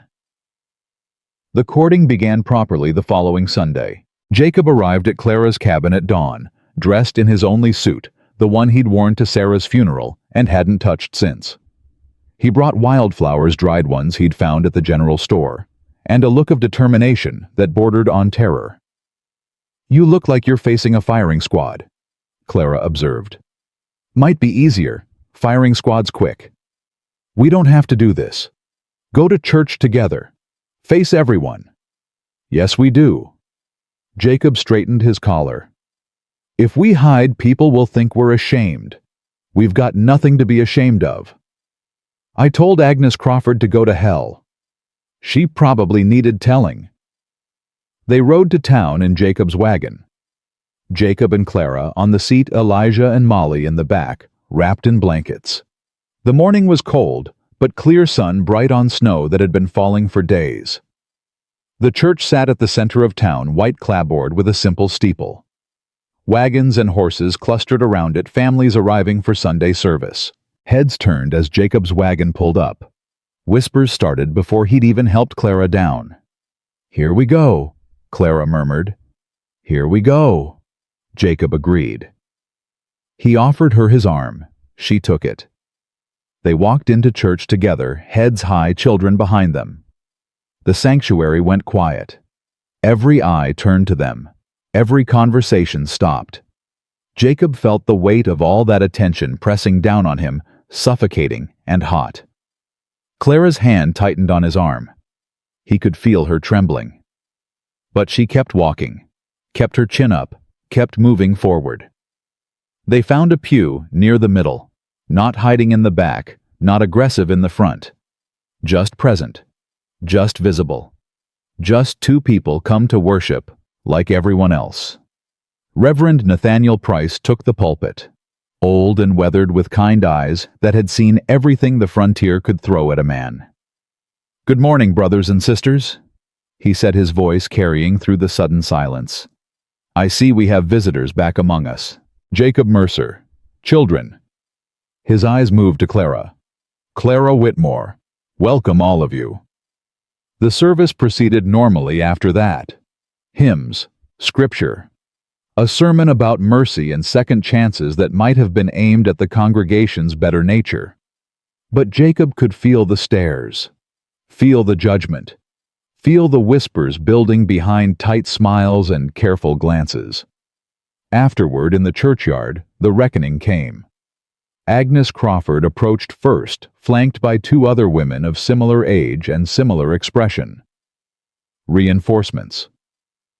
"Mr. Mercer," Agnes's voice was ice. "I see you've made your intentions clear." "I have." "And do those intentions include making an honest woman of Mrs. Whitmore? Or do you plan to continue this arrangement indefinitely?" "My intentions," Jacob said carefully, "are to court Clara Whitmore properly, with her permission, under God's eye. If she decides to marry me, I'll be the luckiest man in the territory. If she decides I'm not worth the trouble, I'll accept that too." How noble. Agnes's tone suggested she found it anything but. "And the children. Is it appropriate for them to be living under the same roof as a woman who isn't their mother? Miss Clara takes better care of them than I ever could alone. She's given them things I couldn't give them." "I'm sure she has." The implication was unmistakable. Jacob felt heat rise in his chest, anger fierce and protective. Clara stepped forward before he could respond. "Agnes." Her voice was calm, steady. "I know you don't approve. I know you think you're protecting this community from something shameful. But I want you to look at that little girl." She pointed at Molly, who stood holding Elijah's hand, watching the adults with those two old eyes. 2 weeks ago, that child hadn't spoken in 2 years. 2 years of silence because grief had broken something inside her. And now she talks. She laughs. She calls me Mama Clara because I was there when she needed someone to love her. Clara's voice hardened. "You can judge me all you want. You can spread whatever whispers make you feel righteous. But you cannot tell me that what's happening in my cabin is anything less than a miracle. And if you think God disapproves of children being loved and healed and cared for, then you and I worship a very different God." The churchyard had gone silent. Everyone watching. Everyone listening. Agnes's face went through several colors before settling on an uncomfortable pink. "I didn't mean—" "You did mean. But maybe you can choose to mean something different." Clara stepped closer, lowering her voice. "I know you lost 2 children, Agnes. I know you understand what it is to grieve, to feel broken, to wonder if you'll ever be whole again. I'm asking you, one grieving mother to another, to give this family a chance. Give me a chance. Let us prove that what we're building is good." Agnes was quiet for a long moment. Something shifted in her face. Not acceptance, not yet, but consideration. "We'll see," she said finally. "Time tells truth about everything." "Then give us time." Agnes nodded once, sharp and brief. Then she turned and walked away, her reinforcements following. Clara let out a breath that shook her whole body. Jacob put his arm around her shoulders. "Propriety be damned. You were magnificent. I was terrified. Both things can be true." She laughed, leaning into him. "This is going to be hard, isn't it? Convincing people. Building something. Making a life. Probably. Worth it." Jacob looked at his children. At Elijah talking to the blacksmith's son about something involving horses. At Molly still watching everything with those observant eyes, but calmer now. More present. "Worth everything," he said. They drove home in the fading afternoon light. The children fell asleep in the back of the wagon, exhausted from the drama, and the cold, and the weight of adult emotions they'd absorbed. Clara sat close to Jacob on the seat, their shoulders touching, neither pulling away. "What happens now?" she asked. "Now we keep going. Show up every Sunday. Visit town for supplies. Let people see us together doing ordinary things, acting ordinary. We're not ordinary. No, we're better." Jacob glanced at her. "Clara, I meant what I said. About courting you. About marriage. I know it's fast. I know we've only known each other 2 weeks. 2 weeks. But I've learned more about you in 2 weeks than I learned about most people in years. And I've felt more..." He stopped, struggling for words. "I've felt more alive in 2 weeks than I've felt in 2 years." "Me too." Clara's voice was soft. "But Jacob, I need you to understand something. I may never be able to give you more children. The doctors were clear about that. And if you want more, if you need more, I don't need more children. I need these children to be happy and healthy and loved. I need a partner who'll help me raise them. I need..." He looked at her, really looked. "I need you, Clara. Just you. Whatever else comes or doesn't come, you're enough. More than enough." Clara's eyes filled with tears. She blinked them back, but not before one escaped down her cheek. "My husband used to say that I was enough. But I never believed him. Always felt like I was disappointing him by not giving him what he wanted. Did he make you feel that way? No. I made myself feel that way. Henry never blamed me. Never made me feel less than."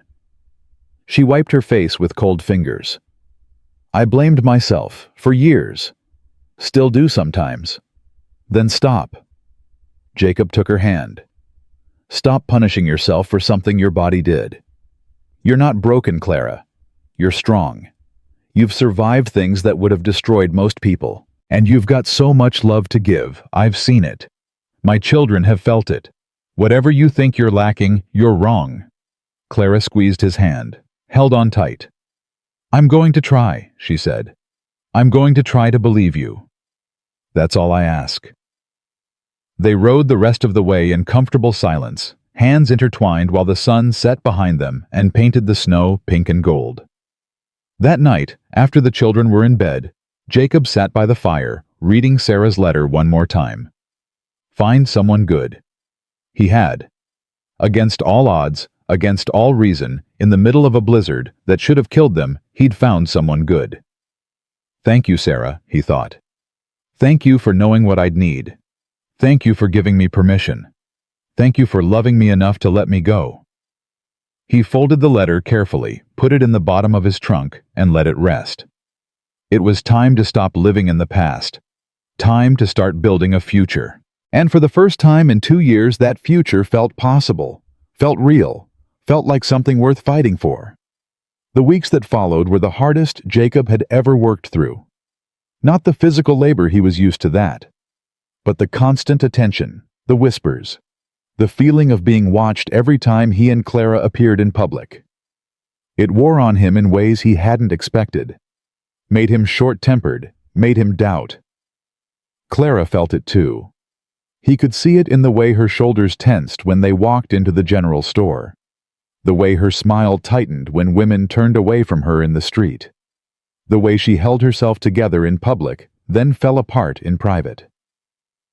"Maybe we should slow down," she said one night after the children were asleep. "Maybe we're pushing too hard." "You want to stop?" "No, I want to stop hurting." Clara pressed her hands against her eyes. "I knew it would be difficult. I didn't know it would feel like this, like being skinned alive every time someone looks at me." Jacob pulled her close. She resisted for a moment, then gave in, letting herself be held. "We can slow down, if that's what you need." "It's not what I need. It's what I'm afraid of." She pulled back, looked at him. "I'm afraid that if we slow down, we'll stop. And if we stop, I'll lose you. Lose this. Lose everything." "You won't lose me. You don't know that. You don't know what could happen, what people might do." "What people might do?" Jacob frowned. "Clara, what aren't you telling me?"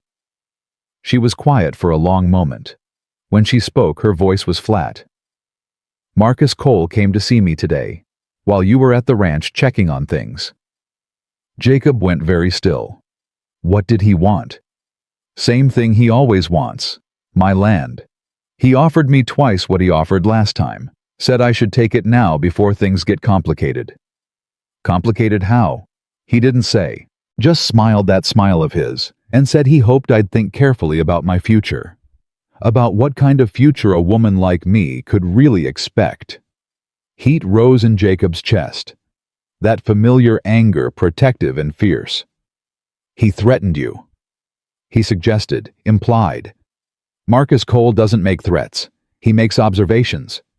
Clara's voice was bitter. "He observed that a woman alone is vulnerable. He observed that land without a man to work it loses value. He observed that certain rumors about certain people can become very persistent if given the right encouragement. He's going to spread lies about you. He's been spreading lies about me for years. That's why half the women in town think I'm cursed." Clara laughed harsh and short. "I always wondered where those whispers started. Now I know." Jacob stood, paced, his hands clenched and unclenched at his sides. "I'll talk to him." "And say what you can't prove anything. He's too smart for that. Everything he does is legal. Everything he says has another meaning. He'll just smile and deny and make you look like a fool." "Then what do we do?"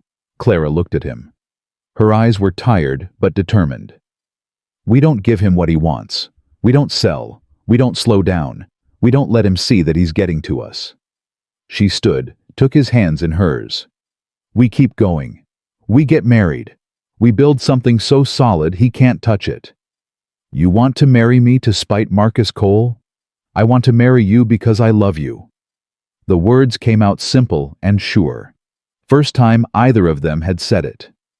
"I want to marry you because you make me feel alive.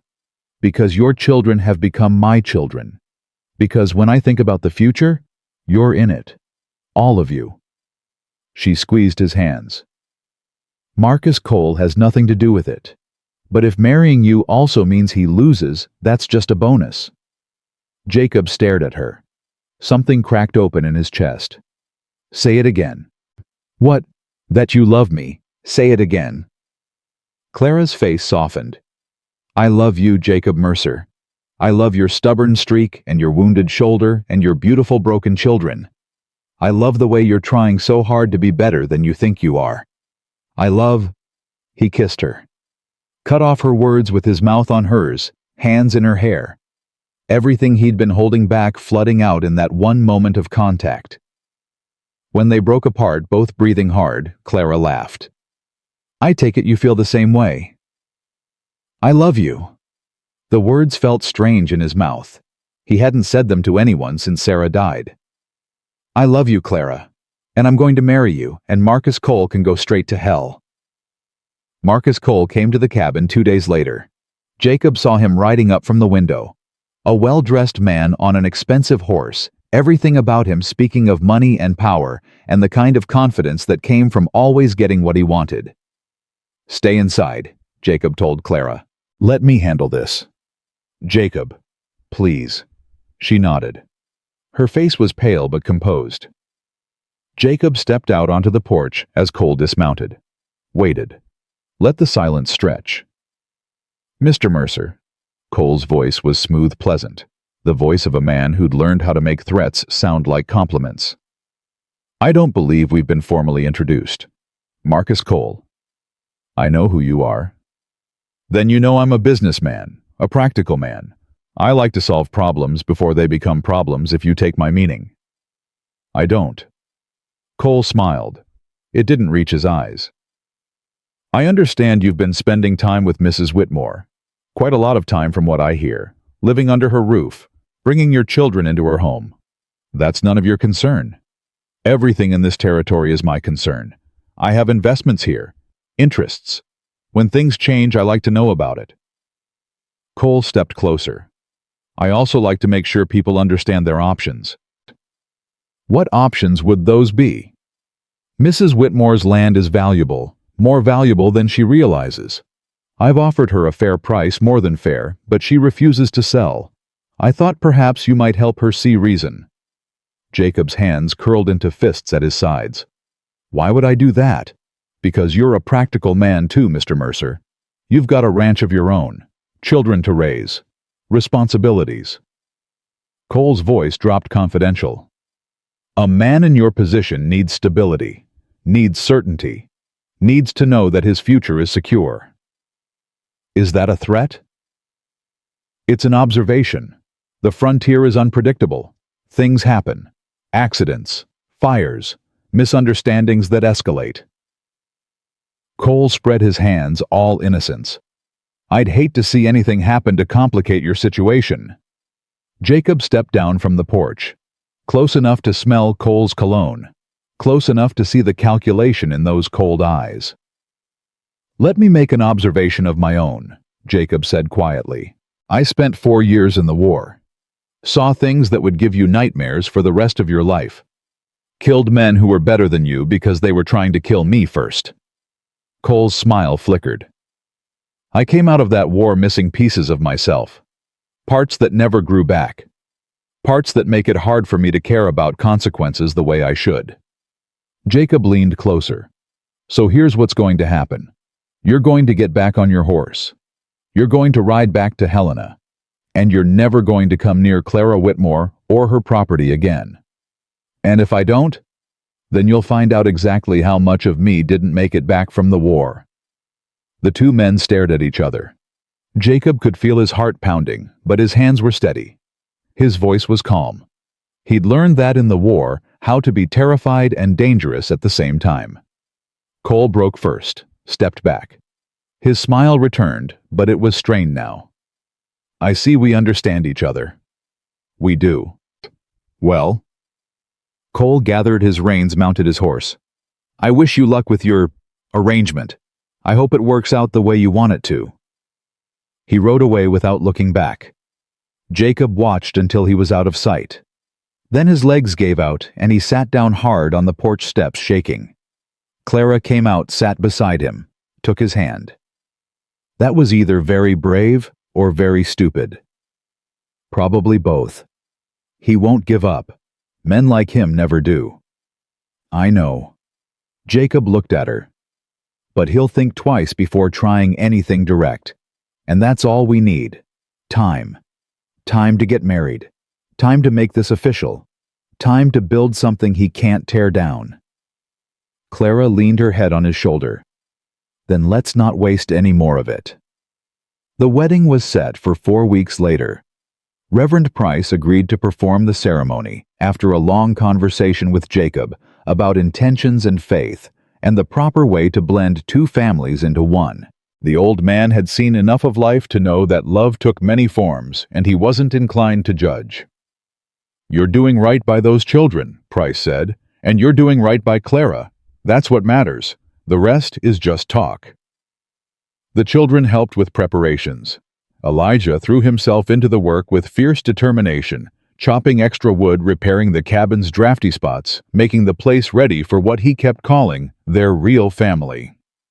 Molly drew pictures of weddings she'd seen copied from memories of neighbors' ceremonies and decorated every surface with careful crayon flowers. She was talking more now. Not constantly, she'd probably never be a chatterbox, but enough. Enough to ask questions, enough to express opinions, enough to call Clara Mama Clara without hesitation. The first time she did it in public in the general store, Mrs. Crawford heard. The old woman had been watching them from across the store, that calculating look on her face. When Molly's small voice said, "Mama Clara, can I have peppermints?" clear and unashamed. Something shifted in Agnes Crawford's expression. She crossed the store, stopped in front of Clara. "That child called you Mama." Clara's chin lifted, defensive. "She did. She didn't speak for 2 years. I remember. Her father brought her to church and she never said a word, just stared." Agnes's voice was strange, rough. Now she's asking for peppermints. Now she's healing. Agnes was quiet for a long moment.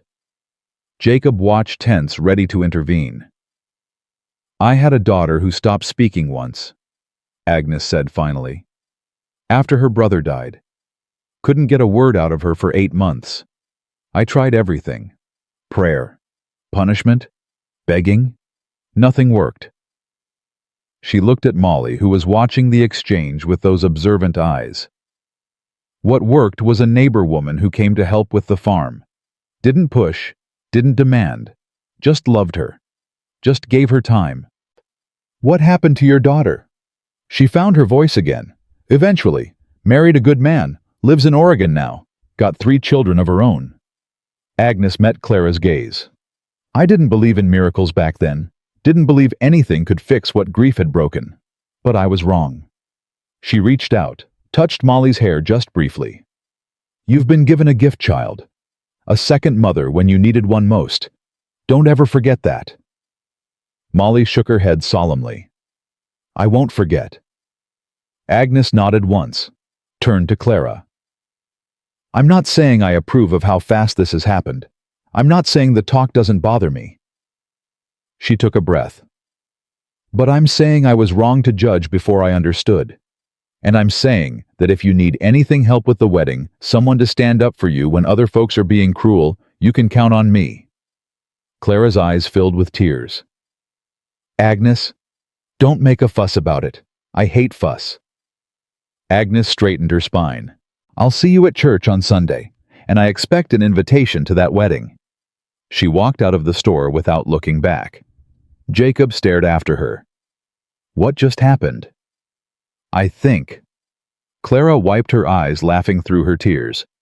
"I think we just got the most important approval in the territory." Word spread, as word always did. Agnes Crawford had publicly acknowledged Clara Whitmore, had offered her support, had touched Jacob Mercer's daughter, and spoken of miracles. The tide began to turn. Not everyone came around. Some people clung to their suspicions, their whispers, their comfortable judgments. But enough did. Enough to make a difference. Enough to make the wedding feel less like a scandal and more like a celebration. Women who had avoided Clara started nodding to her in the street. Men who had looked at Jacob with suspicion began offering handshakes instead. The children at church played with Elijah and Molly instead of standing apart. Small changes, but they added up. The night before the wedding, Clara and Jacob sat on the porch watching stars. "Scared?" Clara asked. "Terrified." "Me too." She laughed softly. "I keep thinking something will go wrong. Marcus Cole will show up and cause trouble. The Reverend will change his mind. A blizzard will hit and trap everyone in their homes. No blizzards tomorrow. I checked." "You checked the weather for our wedding." "I checked everything for our wedding. Weather, moon phase, Whether Mercury was in retrograde. Clara turned to stare at him. You don't believe in Mercury being in retrograde?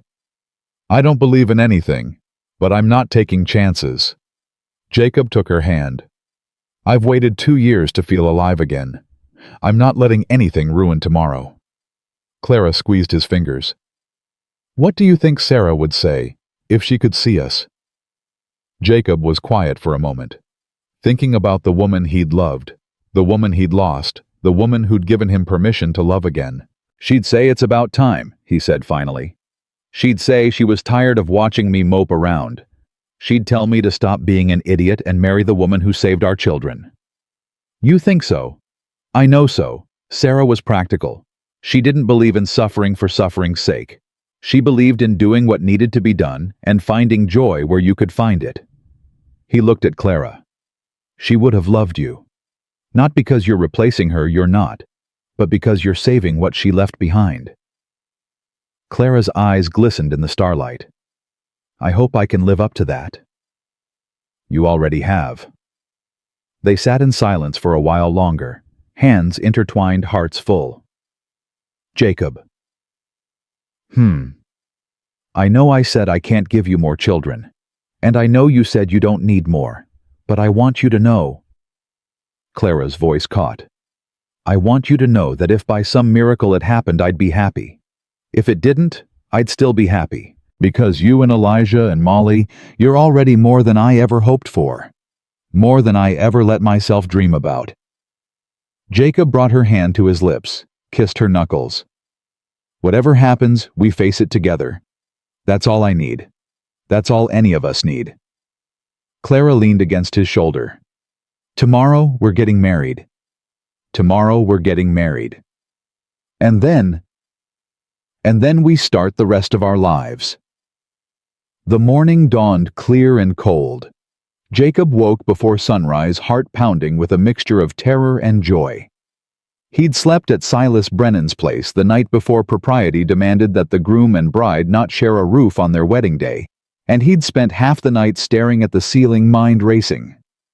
You look like death warmed over, Silas observed, handing him coffee. Cold feet. Cold everything. And no, not cold feet, just nerves. Good nerves or bad nerves? Jacob thought about it. Good, I think. The kind of nerves you get before something important, something that matters. Silas nodded. That's how I felt before I married Martha. Couldn't eat breakfast, could barely tie my own boots, thought I might pass out in the church. But you didn't. I didn't. Saw her walking down that aisle and everything else just stopped mattering. All the fear, all the doubt gone. Just her and me and the rest of our lives. Did it stay that way? After the wedding? Silas laughed. Hell no. We fought like cats for the first 5 years, nearly killed each other a few times. But we figured it out, learned how to be married instead of just being in love. He clapped Jacob on the shoulder. Love gets you to the altar. Work keeps you there. But you already know about work. You'll be fine. They rode to the church together. The building was already filling up when they arrived, more people than Jacob had expected, more than he'd dared to hope for. Neighbors, acquaintances, people who'd watched from the sidelines as this unlikely courtship unfolded. Agnes Crawford was there, front pew, dressed in her Sunday best, with an expression that dared anyone to say a word against the proceedings. Silas's wife Martha sat beside her, beaming. Reverend Price stood at the pulpit, looking calm and fatherly and pleased. Elijah came to stand beside Jacob. The boy was wearing a new shirt that Clara had made, and his hair was slicked down with water that was already drying into rebellious spikes. You ready, Pa? Ready as I'll ever be. Miss Clara, I mean Mama Clara. She looked real pretty when I saw her this morning. She was crying, but happy crying. Molly said happy crying is different from sad crying. Molly's right about that. The church doors opened. Clara stood there in a dress of deep blue, not white, not for a second marriage, but beautiful anyway. Beautiful in a way that had nothing to do with the dress and everything to do with the woman wearing it. Molly walked beside her carrying a small bouquet of winter greenery. The girl's face was solemn and proud, taking her responsibility seriously. Jacob forgot to breathe. Clara walked down the aisle, slow and steady, eyes locked on his. The congregation watched. The Reverend smiled. And somewhere in the back of his mind, Jacob felt Sarah's presence, not sad, not angry, just there, watching, approving, letting go. Clara reached him, took his hands. "You showed up," she whispered. "Of course I showed up. I wasn't sure you would. Thought you might come to your senses at the last minute. My senses are exactly where they should be. Right here, with you." Reverend Price cleared his throat. "Dearly beloved." The ceremony was simple, as frontier ceremonies tended to be. Vows exchanged, rings placed, promises made before God and community, and two children who watched with fierce attention. And then, it was Elijah's turn. He stepped forward unexpected. Clara and Jacob looked at him surprised. "I wanted to say something," Elijah said, his young voice carrying through the silent church. "If that's okay." Reverend Price nodded. "Go ahead, son." Elijah turned to face Clara. "When Mama died, I thought nothing would ever be good again. I thought Pa and me and Molly would just be sad forever. I tried to hold everything together, but I couldn't. I wasn't strong enough." His voice cracked but held. "Then you showed up, and you didn't try to fix us or change us or make us forget. You just loved us, just like we were. And that's when I remembered that good things could still happen." He reached into his pocket, pulled out a small carved bird, one of Clara's own, given to him that first day in her cabin. "I'm giving this back to you, as a promise. I promise to be a good son. I promise to help with chores and protect Molly and not give you too much trouble." He swallowed hard. "I promise to love you like you're my real mama, because you are.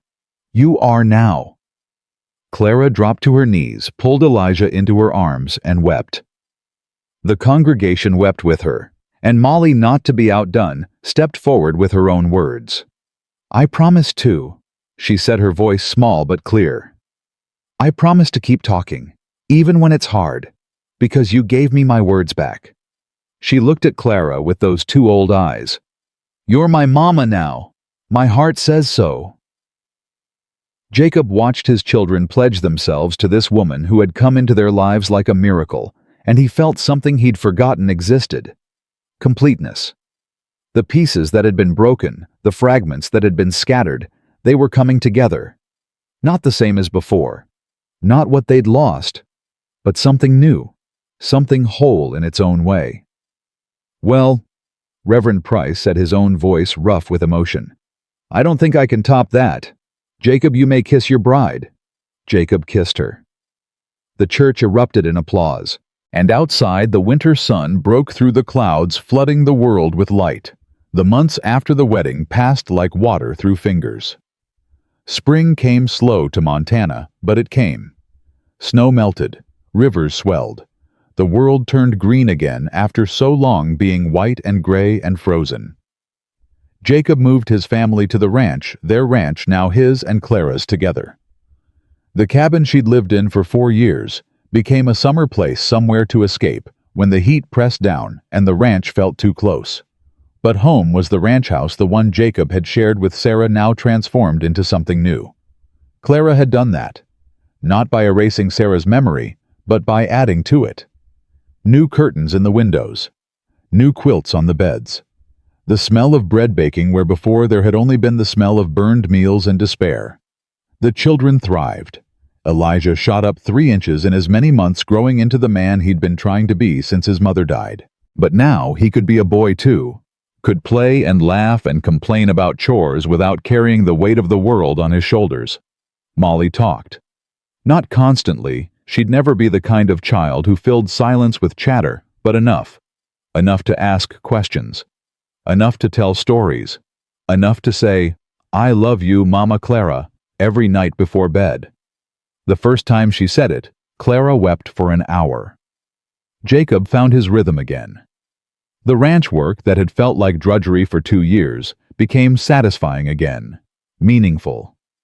He had something to work for now, someone to come home to, a future that didn't feel like an endless gray nothing stretching out to the horizon. "You're different," Silas observed one afternoon, helping Jacob mend a fence. "Can't put my finger on it, but something's changed. Everything's changed. Good change." Jacob looked toward the house where Clara was hanging laundry, while Molly handed her clothespins. The girl was chattering about something he couldn't hear what, and Clara was nodding along, smiling. "The best kind," Jacob said. Summer brought heat and hard work and Marcus Cole. The banker hadn't given up, he'd just gotten smarter. Instead of direct threats, he worked around the edges, spread rumors about the ranch's finances, suggested to other businessmen that Jacob Mercer wasn't a safe bet for credit, made things difficult in small ways that were hard to trace back to him. "He's trying to squeeze us," Jacob told Clara one night. "Make things hard enough that we'll have to sell." "Will we? Not a chance in hell?" Clara smiled, but there was worry in her eyes. "We're not rich, Jacob, if he keeps this up." "Then we'll figure it out. Together." He took her hands. "I didn't survive a war and 2 years of grief to let some banker in a fancy suit take what's mine. What's ours?" "Ours." Clara said the word like she was tasting it. "I still can't believe sometimes that it's real, that you're real, that this life is real. Believe it. I'm trying." She'd been tired lately, Jacob had noticed. More tired than usual. Going to bed early, sleeping late, getting sick in the mornings. He didn't say anything. Didn't want to hope for something that might not be real. But he watched, and wondered, and prayed. It was Molly who noticed first. "Mama Clara's sick," she announced at breakfast one morning. "But not bad sick, different sick." Clara froze cup halfway to her lips. "What do you mean, sweetheart? You put your hand on your tummy a lot. And you don't eat bacon anymore. And you cry at everything, even happy things." Molly's voice was matter-of-fact. "Mrs. Patterson was like that before her baby came." The silence stretched. Jacob's heart pounded so hard he could hear it. "Molly." Clara's voice was strange, tight. "Why don't you and Elijah go feed the chickens?" "But I want to." "Now, please." The children left Elijah shooting curious looks over his shoulder. When the door closed behind them, Clara sat down heavily in her chair. "Jacob, is it true?" "I don't know. I didn't want to say anything until I was sure. Until I'd seen a doctor. Until—" Her voice broke. "I've been wrong before. 3 times before. And every time it ended in blood and grief and—" He crossed to her, knelt beside her chair, took her hands. "Look at me." She looked. "Whatever happens, we face it together. You said that to me once. Now I'm saying it back. If you're pregnant, we'll be grateful. If you're not, we'll still be grateful. For Elijah, for Molly, for each other." He squeezed her fingers. "But Clara, I need you to tell me. Do you think you might be—" Tears spilled down her cheeks. "Yes," she whispered. "God help me, yes. I think I might be." The doctor came from town 2 days later. Dr. Harrison was old and experienced and had seen everything the frontier could throw at a person.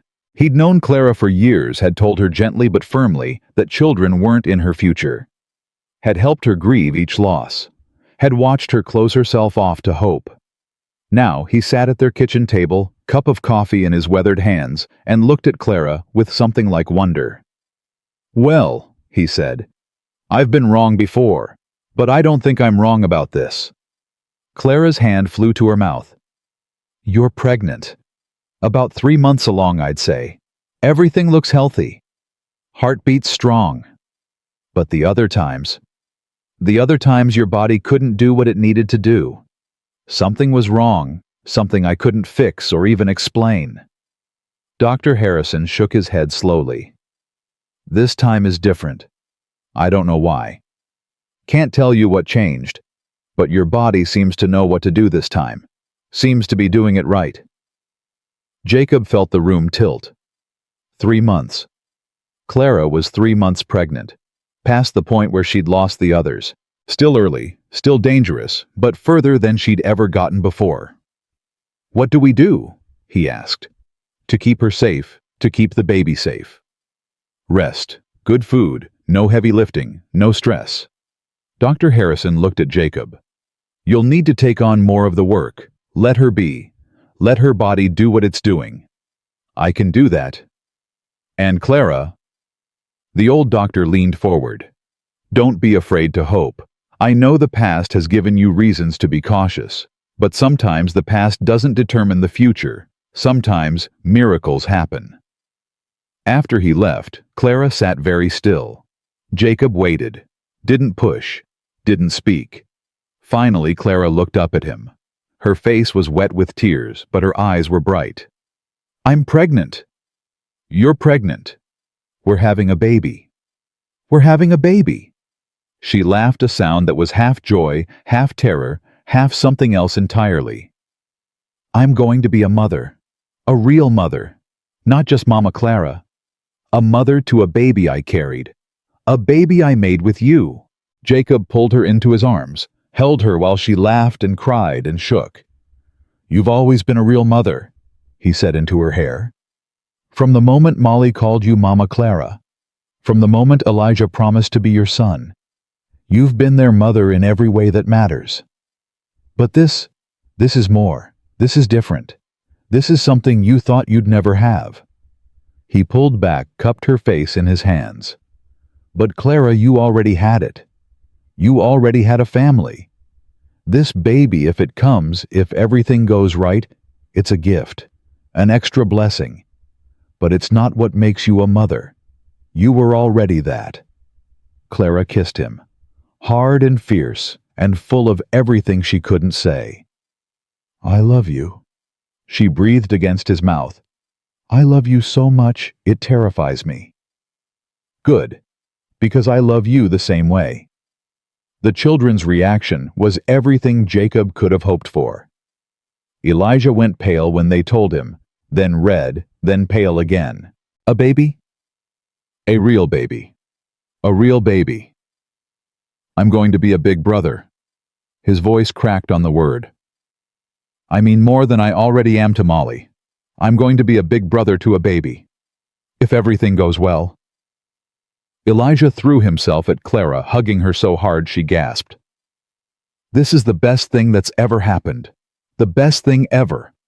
I'm going to teach them everything. How to ride horses, how to make bread, how to—" "Slow down." Clara laughed, ruffling his hair. "The baby's not coming for months yet, and when it does, it won't be able to ride horses or make bread for a long time. I know, but I'll teach them, eventually. I'll be the best big brother ever." Molly was quieter. She stood very still, processing the information with that intensity she brought to everything important. "Molly." Jacob knelt beside her. "You okay, sweetheart?" "The baby," Molly said slowly. "Will you love it more than me?" Jacob's heart cracked. "Never." He pulled her close. "Never, baby girl. You're my daughter. You'll always be my daughter. This baby doesn't change that. Nothing could ever change that." "But the baby will be Mama Clara's real baby. Blood baby. And I'm not—" "You are." Clara knelt beside them, taking Molly's hands. "Listen to me, Molly Mercer. You are my real daughter, not because of blood, because of love. Because you chose me, and I chose you. Because you're in my heart forever, and nothing, no baby, no blood, nothing can take that away. Promise." "I promise." Molly was quiet for another moment. Then her face did something it had been doing more often lately. It smiled. "Okay," she said. "Then I want a sister." Clara laughed through her tears. "I'll see what I can do." The months of Clara's pregnancy were the longest of Jacob's life. Every day he watched her, watched for signs of trouble, watched for blood or pain or any indication that the miracle was slipping away. Clara caught him at it sometimes and told him to stop hovering, but he couldn't help it. This hope was too precious, too fragile. The community rallied around them. Agnes Crawford organized a group of women to help with the ranch work, showing up twice a week to do laundry and cook meals and make sure Clara was resting like she was supposed to. "Don't think this means I've gone soft," Agnes said gruffly. "I just don't want to hear about you losing this baby because you were too stubborn to accept help." Even Marcus Cole backed off. Jacob didn't know why. Maybe the banker had finally given up, or maybe he'd decided there were easier targets. Whatever the reason, the pressure eased. The rumors stopped. Life got simpler. "I keep waiting for something to go wrong," Clara confessed one night, her hand on her swelling belly. "Keep waiting for the other shoe to drop. Maybe it's not going to. Things always go wrong." "Not always." Jacob put his hand over hers, feeling the baby kick beneath their joined palms. "Sometimes things go right. Sometimes people get what they deserve." "I don't deserve this." "You deserve everything." She turned her face into his shoulder and wept happy tears. She insisted. Hormones. He held her and let her cry and thanked God for every moment. The baby came on Christmas Eve. 1 year to the day since the blizzard that had brought them together. 1 year since Jacob had stumbled frozen onto Clara's doorstep with 2 broken children and a broken heart. Clara's labor started at dawn. By noon, she was in active labor. By sunset, she was screaming. Jacob paced the front room while Agnes and Dr. Harrison worked in the bedroom. Elijah sat with Molly, both children pale and scared, listening to sounds that no child should have to hear. "Is Mama Clara going to be okay?" Molly whispered. "She's going to be fine." Jacob's voice was steady, even though his hands were shaking. "The doctor's with her. Mrs. Crawford's with her. She's going to be fine." But he didn't know that. Couldn't know that. All he could do was wait and pray and try not to fall apart in front of his children. The hours stretched. Clara's screams got louder, then quieter, then louder again. Jacob wore a path in the floorboards, pacing back and forth, unable to sit still. "Pa." Elijah's voice was small.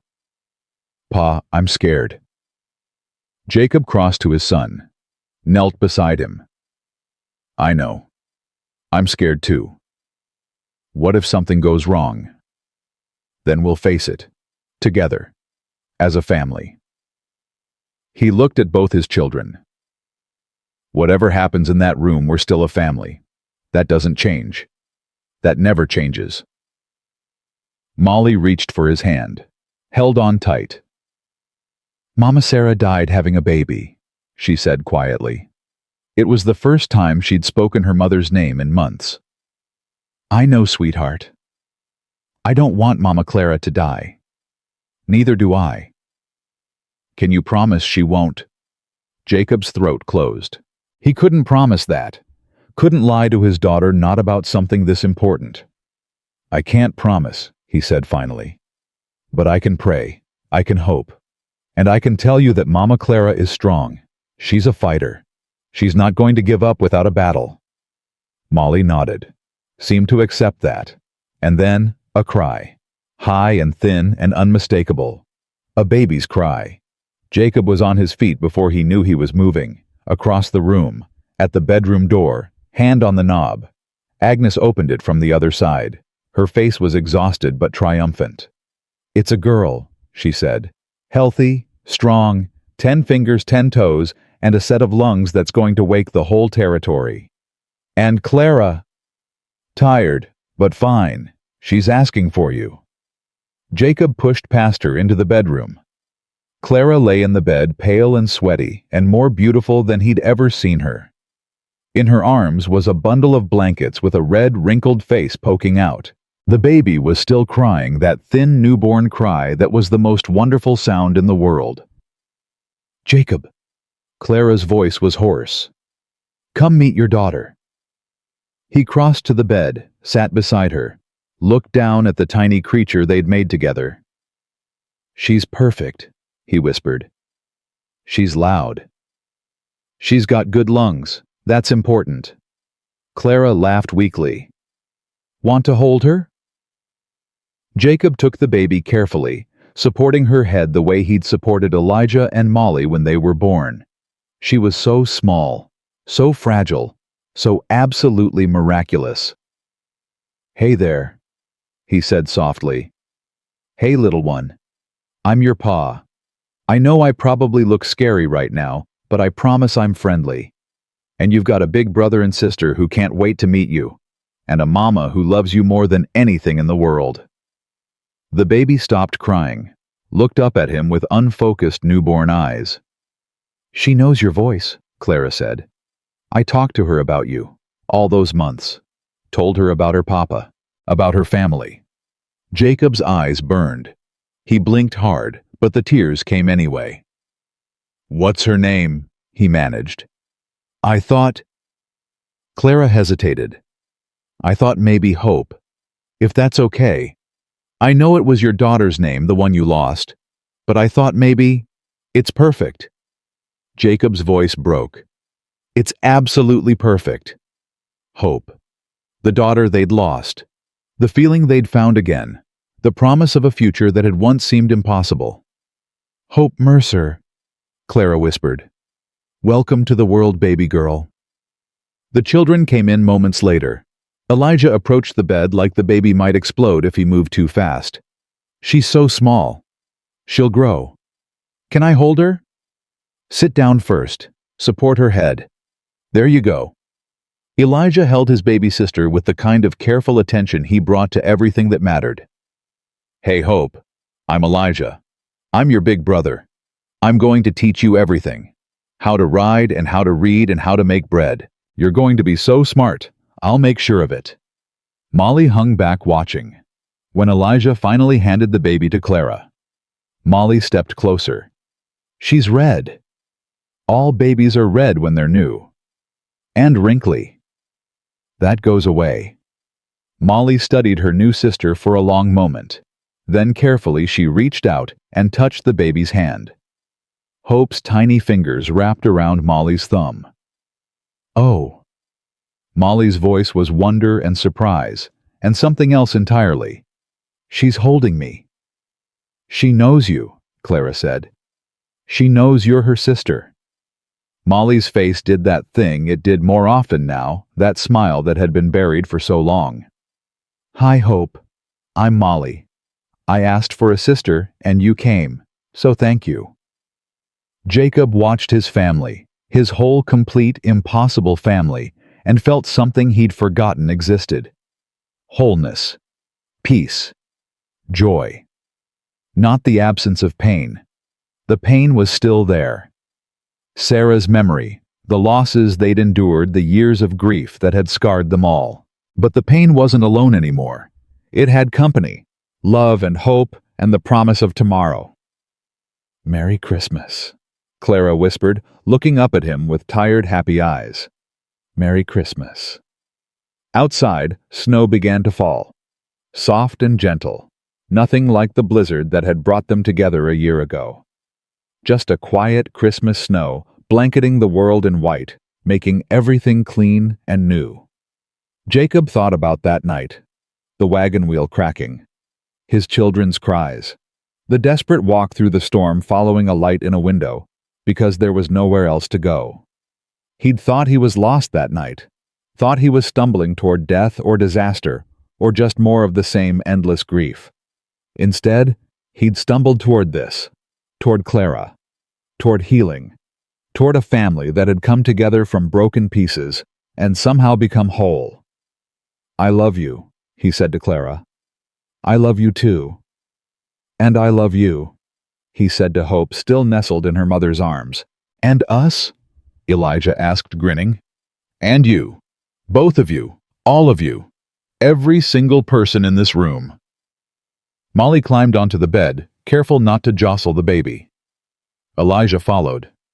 They arranged themselves around Clara and Hope, a tangle of arms and legs and love. Jacob looked at them. His family. His heart. 1 year ago, he'd been a man with nothing left to live for. A father going through the motions. a widower drowning in grief. Now he was this, whatever this was. Husband, father, happy. Actually happy in a way he'd forgotten was possible. Pa. Molly's voice was sleepy. Tell us a story. What kind of story? The story of us, how we became a family. Jacob smiled, settled more comfortably on the bed, one arm around Clara, the children pressed close. Once upon a time, he began, there was a man who thought he'd lost everything. And one Christmas Eve, in the middle of the worst storm you've ever seen, he found something he didn't even know he was looking for. What did he find? Molly asked, even though she knew. He found home, Jacob said. Not a place, not a building, but people. People who needed him as much as he needed them. People who showed him that broken things could heal, that lost things could be found, that love, real love, the kind that lasts, was always worth the risk.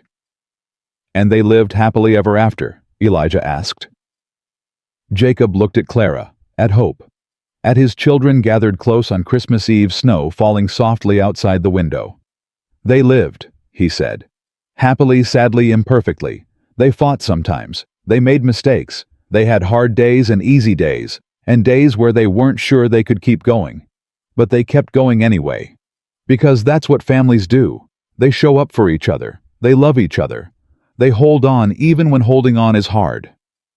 That's not how stories end, Molly protested. It's how real stories end. Jacob kissed her forehead. The ones worth telling. Clara's hand found his, squeezed. Outside, the snow kept falling. Inside, a family held each other close. And in that moment, in that cabin, in that room, in that perfect, imperfect present, Jacob Mercer knew with absolute certainty that the storm had brought him exactly where he was meant to be. Not to shelter, not to safety, but to something far more precious. Home. Finally, truly, completely home.